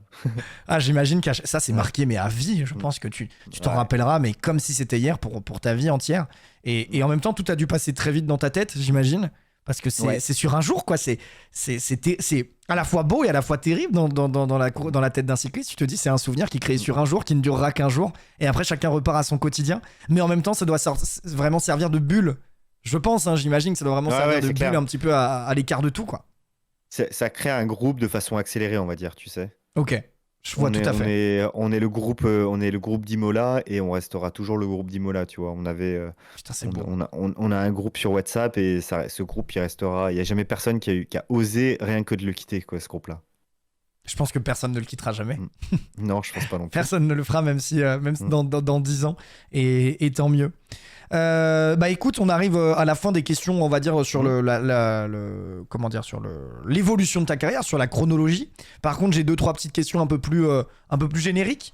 Par exemple, si tu devais faire un bilan aujourd'hui de ta carrière, tu vois, en très rapide, par exemple, ton meilleur souvenir, ta plus grande fierté. Ouais, peut-être ces deux questions-là déjà. Ton meilleur souvenir et ta plus grande fierté perso. Meilleur souvenir, je pense qu'on vient de l'évoquer pendant une minute là. Ma plus grande fierté, c'est quand même d'avoir gagné une victoire chez les pros. J'ai aussi la fierté d'avoir fait quand même 3 Tours de France, d'avoir fait les 3 grands tours, d'avoir fait les championnats du monde. J'ai cette fierté-là vraiment aussi. J'aurais du mal à hiérarchiser un peu ces fiertés-là. Je les mets vraiment tous au même niveau. Mais voilà, aussi j'ai la fierté d'être resté 7 ans déjà, d'être depuis 7 ans déjà chez les pros. C'est énorme. J'ai toutes ces fiertés-là en vrai. Et puis et voilà quoi. Et franchement, je suis content parce que ça me permet aussi. Je découvre aussi tellement de choses, tu sais, parce que forcément avec le statut de professionnel comme ça, de sportif, ça t'ouvre les portes de tellement de choses aussi à la fois, tu sais, de rencontrer tellement de gens aussi qui sont formidables. Et du coup, ça, c'est ce que j'aime le plus, tu vois, parce qu'on en a pas trop parlé, mais vu que je suis dans une équipe étrangère, où on est 14-15 nationalités différentes, t'apprends un peu de tout, de tous les endroits dans le monde. T'as des coureurs d'Éthiopie, t'as des coureurs d'Australie, t'as des coureurs du Japon, des États-Unis. On a eu des Colombiens, on a eu, tu vois, et d'apprendre tout ça, de connaître des gens un peu de partout dans le monde comme ça, c'est vachement enrichissant et tu passes toujours des moments incroyables, tu apprends toujours des choses incroyables, je trouve. Et ça, c'est aussi quelque chose dont je suis très fier aussi, c'est d'avoir appris un peu à connaître le monde et d'avoir appris à connaître les gens en fait dans le monde. C'est une leçon non pas de sport, mais d'humanité. Ce que Je tu sais dis pas là. si j'ai bien dit, si c'est vraiment comme je le pense dans ma tête. Ah bah mais voilà. Non mais en tout cas tu l'as très bien retranscrit. En tout cas moi je le ressens comme ça. C'est super, et c'est vrai qu'au-delà du sport t'as l'expérience humaine qu'il faut pas oublier et là tu l'illustres à merveille. Et c'est vrai que merci d'en avoir parlé parce que pour le coup c'est vrai que je te pose beaucoup de questions sur toi, mais on n'a jamais le temps d'explorer toutes les pistes qu'on voudrait explorer et c'est bien d'avoir un petit mot quand même dessus. Ça doit être magnifique à vivre et tant mieux. Et c'est vrai que c'est peut-être pour le coup. Alors c'est vrai qu'en tant que à l'extérieur, tu vois, on aime toujours quand un cycliste français est dans une équipe française, on trouve ça toujours un peu plus sympa, un peu plus sexy, quoi, dans l'idée. Mais pour le coup, en tant qu'humain, c'est vrai que tu dois être encore plus content d'avoir été dans une équipe étrangère pour toutes ces raisons que tu viens de citer, quoi. Ouais, franchement, je suis aux anges dans mon équipe. Et il y a beaucoup de gens qui me demandent à chaque fois, tu sais, alors, quand est-ce qu'on te voit dans une équipe française, tu vois? Mais j'ai pas spécialement l'envie pour l'instant d'y aller. J'ai encore envie de découvrir toutes ces choses-là. Et parce que je me sens bien en fait dans ces choses-là et je trouve ça cool, tu vois. Je trouve ça cool. Rien que, tu vois, de vivre presque la moitié de ma vie en anglais, déjà, je trouve ça vachement bien, tu vois, pour moi, pour ma vie en général, et puis pour même l'épanouissement, tu vois. Et puis même après pour mes enfants, j'aurai la chance de pouvoir leur apprendre l'anglais ou toutes ces choses-là, tu vois. Et je suis content de connaître toutes ces choses-là. Eh ben super, c'est un beau bilan de ta carrière et de peut-être aussi du futur, parce qu'il te reste quand même quelques belles années à vivre dans le J'espère. cyclisme. Et justement, tiens, alors on se projette un peu dans le futur. Là, il te reste quand même quelques années. Je voulais te poser des questions sur tes objectifs, etc., mais on va accélérer un peu plus. Directement, après le cyclisme, toi, tu te vois dans quoi après ta reconversion? Est-ce que tu veux rester dans le cyclisme? Est-ce que tu veux rester dans cet univers-là? Peut-être, je sais pas, j'ai une bêtise, un directeur sportif, peu importe, en tout cas dans l'univers du cyclisme, ou avoir une boutique, avoir une marque. On sait que t'as cette histoire JB avec la casquette derrière toi, par exemple. Est-ce que tu vois, il y a un petit projet? ou tu te vois complètement ailleurs? Est-ce que tu n'y as pas pensé du tout? Voilà, quel est ton après-carrière cycliste pro? Bon, tu sais, tu le penses toujours un petit peu à l'après-carrière. Après, le seul problème, c'est que les vérités de maintenant, ça sera peut-être pas la vérité dans sept C'est huit vrai. ans, j'espère, quand j'arrêterai ma carrière. Donc du coup, voilà, je sais que j'aime beaucoup parler vélo. Et Tu parles vélo tous les lundis soirs d'ailleurs, je crois, non, sur voilà. ta chaîne Non, Twitch. non, mais tu vois, en vrai, c'est la vérité. J'aime bien parler vélo, j'aime bien faire ça, là, vraiment parler avec les gens. Et, et donc, du coup, ouais, pourquoi pas essayer de commenter. Est-ce que je serais bon, est-ce que je serais pas bon, je sais pas. Consultant, par Mais exemple, comme on dit dans le chat, ouais, consultant TV. consultant, du coup, j'ai la chance du coup de parler anglais, de connaître beaucoup de coureurs internationaux aussi. Donc, est-ce que ça serait pas une bonne opportunité pour moi d'être justement sur le terrain et puis pour parler avec ces coureurs-là et pour faire le boulot de consultant, pourquoi pas? Et sinon, voilà, créer les choses, créer des choses moi-même pour voilà, une émission ou des choses comme ça pour intéresser les gens qui aiment le vélo. Bah ouais, ça serait dingue, ça serait trop cool de voir ça. On dit d'ailleurs comme Bradley sur la moto, c'est Mm, un peu l'idée. mm. Ça serait sympa. Mais non, mais il y a des millions de choses à faire. Mais en tout cas, tu te vois un petit peu dans le cyclisme, en Ouais, tout cas, ouais, ouais. continuer là-dedans, quoi.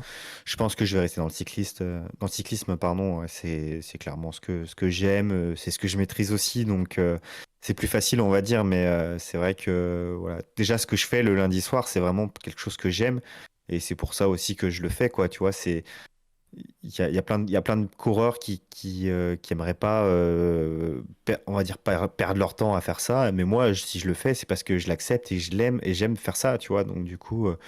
Et c'est pour ça, je pense que ça plaît un petit peu, quoi. Bah carrément, ça se ressent Mm, la passion du cyclisme dans tes propos et mm, c'est top. Et d'ailleurs, donc tu parlais par exemple de Twitch. Je rappelle au passage aux mm, spectateurs que tu as ta propre chaîne Twitch qui mm, s'appelle Julien mm, Bernard Off pour officiel. Donc mm. avec le 2F, et que bah évidemment vous pouvez aller le suivre. Et il parle tous les lundis soirs de vélo, il fait des débriefs, et donc c'est hyper intéressant et ça donne un petit aperçu de sa peut-être future Mm, mm, reconversion ensuite après sa carrière cycliste. Et c'est cool aussi mm, cet aspect Twitch, justement. Tiens, mm. petite question là-dessus. Comment tu le vis, toi, alors non pas cette transition, mais en tout cas ces premières expériences sur Twitch, parce que tu as beaucoup du coup de spontanéité, de discussion avec les personnes qui te regardent. Toi, tu aimes cette proximité, tu me le disais justement les Ouais. premières fois qu'on a discuté. Tu aimes ça? Comment tu le vis? Est-ce que pour toi, Twitch, c'est justement l'occasion, tu vois, de rassembler et de discuter? Ouais, j'aime bien parce que en fait, Twitch, c'est un moment que moi je décide, en fait, tu vois. C'est ça qui est assez dur pour un sportif professionnel. C'est que bah, il y a des moments où j'ai pas spécialement envie, par exemple, de parler, tu sais, ou tu sais, avant une course, t'es un petit peu stressé. Mhm. C'est pas les moments les plus opportuns, on va dire, pour qu'on vienne te parler ou qu'on vienne discuter avec toi, tu vois. Et même en règle générale, tu vois, des fois, tu as des gens qui t'envoient des messages sur les réseaux sociaux et tout ça. Et j'ai un petit peu de mal des fois à répondre et tout parce que je laisse une proximité parce que voilà, des fois, c'est un petit peu. Si en fait, si tu dois répondre à tout le monde, c'est super long, tu vois. Vraiment, concrètement, tu passerais ta vie à faire ça. Et avec Twitch, en fait, en gros, j'ai l'impression de décider le moment où j'ouvre la porte, mais je l'ouvre complètement, tu vois, en gros. Et, Ok. euh, et c'est comme ça que je le ressens et c'est comme ça que je prends du plaisir parce que je sais qu'à ce moment-là, j'ai vraiment envie de le faire, je vais répondre à toutes les questions et je sais que ça va être un bon moment pour moi et ça va être un bon moment pour les gens, tu vois. Et voilà, c'est comme ça que je vis un petit peu ce moment avec Twitch, c'est que c'est moi qui décide d'ouvrir la fenêtre et du coup, je l'ouvre et je laisse rentrer tout le monde et je réponds à tout le monde et je passe un bon moment avec eux. Je pense qu'ils passent un bon moment avec moi, enfin j'espère. Et du coup, voilà, c'est ça qui est bien avec Twitch, voilà. Ensuite, voilà, après, j'essaye de m'investir le plus possible. Mais des fois, c'est compliqué, tu vois. Des fois, tu as des hauts et tu as des bas dans notre métier. Et c'est vrai que il y a peut-être qu'à un moment, si j'ai pas envie, eh ben, je le ferai pas un lundi soir parce que c'est compliqué, tu vois, et je vais pas me forcer. Et j'ai pas envie de le faire en me forçant et je sais que ça va pas être agréable ni pour eux ni Complètement. pour moi. Et voilà quoi. Mais pour l'instant, franchement, je me régale les lundis soirs. Les gens, ils sont super, ils sont top. Ça pose des super questions, on passe un bon moment, le temps il passe tellement vite et je suis obligé de couper à chaque fois alors qu'il y a encore plein de monde et que ça pose des questions. Mais voilà, au moins ça monte le truc pour la semaine prochaine et puis voilà. Bah, c'est en tout cas une super expérience Mm. si tu le fais Mm. très bien parce que ta chaîne Mm. Twitch marche, comme vous dites, vous les Mm. cyclistes, marche bien le lundi soir. Donc c'est très très cool et c'est vraiment le moment idéal pour rentrer dans ton univers et discuter avec toi. Julien, merci beaucoup. Je sais qu'il y a beaucoup Bah, de de questions rien. sur le chat. Je suis désolé, les amis, de pas lire les questions, malheureusement. Vous le savez, j'essaye de faire une interview qui ne soit pas non plus indigeste, que ce soit pour toi, pour moi, pour les spectateurs ou ceux qui vont regarder la rediffusion sur YouTube ou en podcast sur Spotify. Simplement, une dernière petite question pour toi. Ouais. Enfin, deux petites dernières questions. Déjà, j'allais dire où est-ce qu'on peut te retrouver, mais tu as déjà un petit peu répondu pour les gens qui veulent te retrouver. Donc sur Twitch, on peut te suivre évidemment. J'imagine que tu as aussi Yes. les autres réseaux sociaux. Ouais, j'ai tout, hein. Alors, Facebook, je suis pas du tout actif. Clairement, j'ai clairement délaissé Facebook, pour être honnête.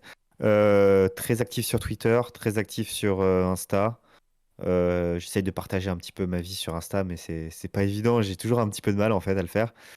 Et puis après, Discord et Twitch, hein, c'est les deux endroits où je suis, on va dire, le plus accessible.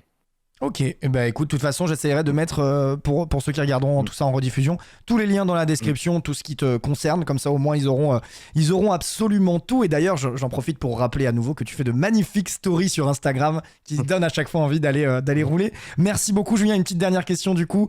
Qui me conseilles-tu d'inviter pour le prochain épisode ? Parce que tu as inauguré et maintenant il faut peut-être passer le témoin, tu vois. Est-ce qu'il y en a un qui te vient en tête, hein, sinon c'est pas grave, Bah, ouais. ou quelqu'un que tu aimerais entendre, peu importe. Le cœur, ça serait vraiment Quentin Paché. Quentin Paché. Vraiment, ok. vraiment, parce que c'est un coureur tellement sous-coté par les gens et qui a un talent tellement immense, je trouve. Et vraiment, ça serait vraiment super de l'inviter. Donc voilà. Et bah écoute, le message Twitter, il va partir dans quelques minutes pour lui proposer. Après, évidemment, il a le droit de refuser l'invitation aussi. Ne lui mettons pas trop la pression. Julien, merci. Si, on lui met la pression. Hein. Ah, on lui met la pression, pardon. Ouais, il peut pas refuser. Eh ben écoute, je lui ferai passer le message, puis je compte sur toi pour lui mettre la pression aussi de ton côté. Et du coup,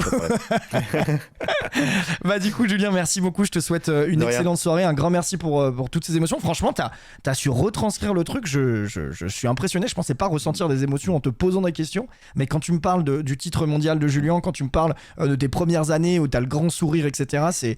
C'est incroyable. Merci pour ces réponses. Merci pour cette sincérité et merci pour ta disponibilité. C'était super. De rien, c'est cool, hein, de toute façon, comme d'habitude. Hein. On passe toujours des bons moments ensemble, en vrai. Et puis c'est vrai que là, c'est la première occasion qu'on a de vraiment creuser ça. Donc voilà, ça me fait toujours plaisir. Il en fallait une occasion. Il en fallait une. Merci exactement. Julien, je te dis à très vite. Du coup, on va dire la semaine prochaine pour un nouvel Open Lobby, de toute façon, j'imagine. Ouais, semaine prochaine, je suis encore là. Donc avant de partir au Pays Basque, on en fait un petit dernier. Allez, let's go. Ouais. Bon, tu vois en tout cas tout le chat qui a kiffé, donc trop bien. On me demandait si t'étais pas sur Tinder, par exemple, tu vois, pour te trouver plus facilement. Malheureusement, non, tu n'es pas. Madame Bernard va apprécier cette réponse. Merci beaucoup, Julien. À très vite et puis passe une excellente soirée. Merci encore. Ça marche, pas de problème, merci. Ciao. Ciao.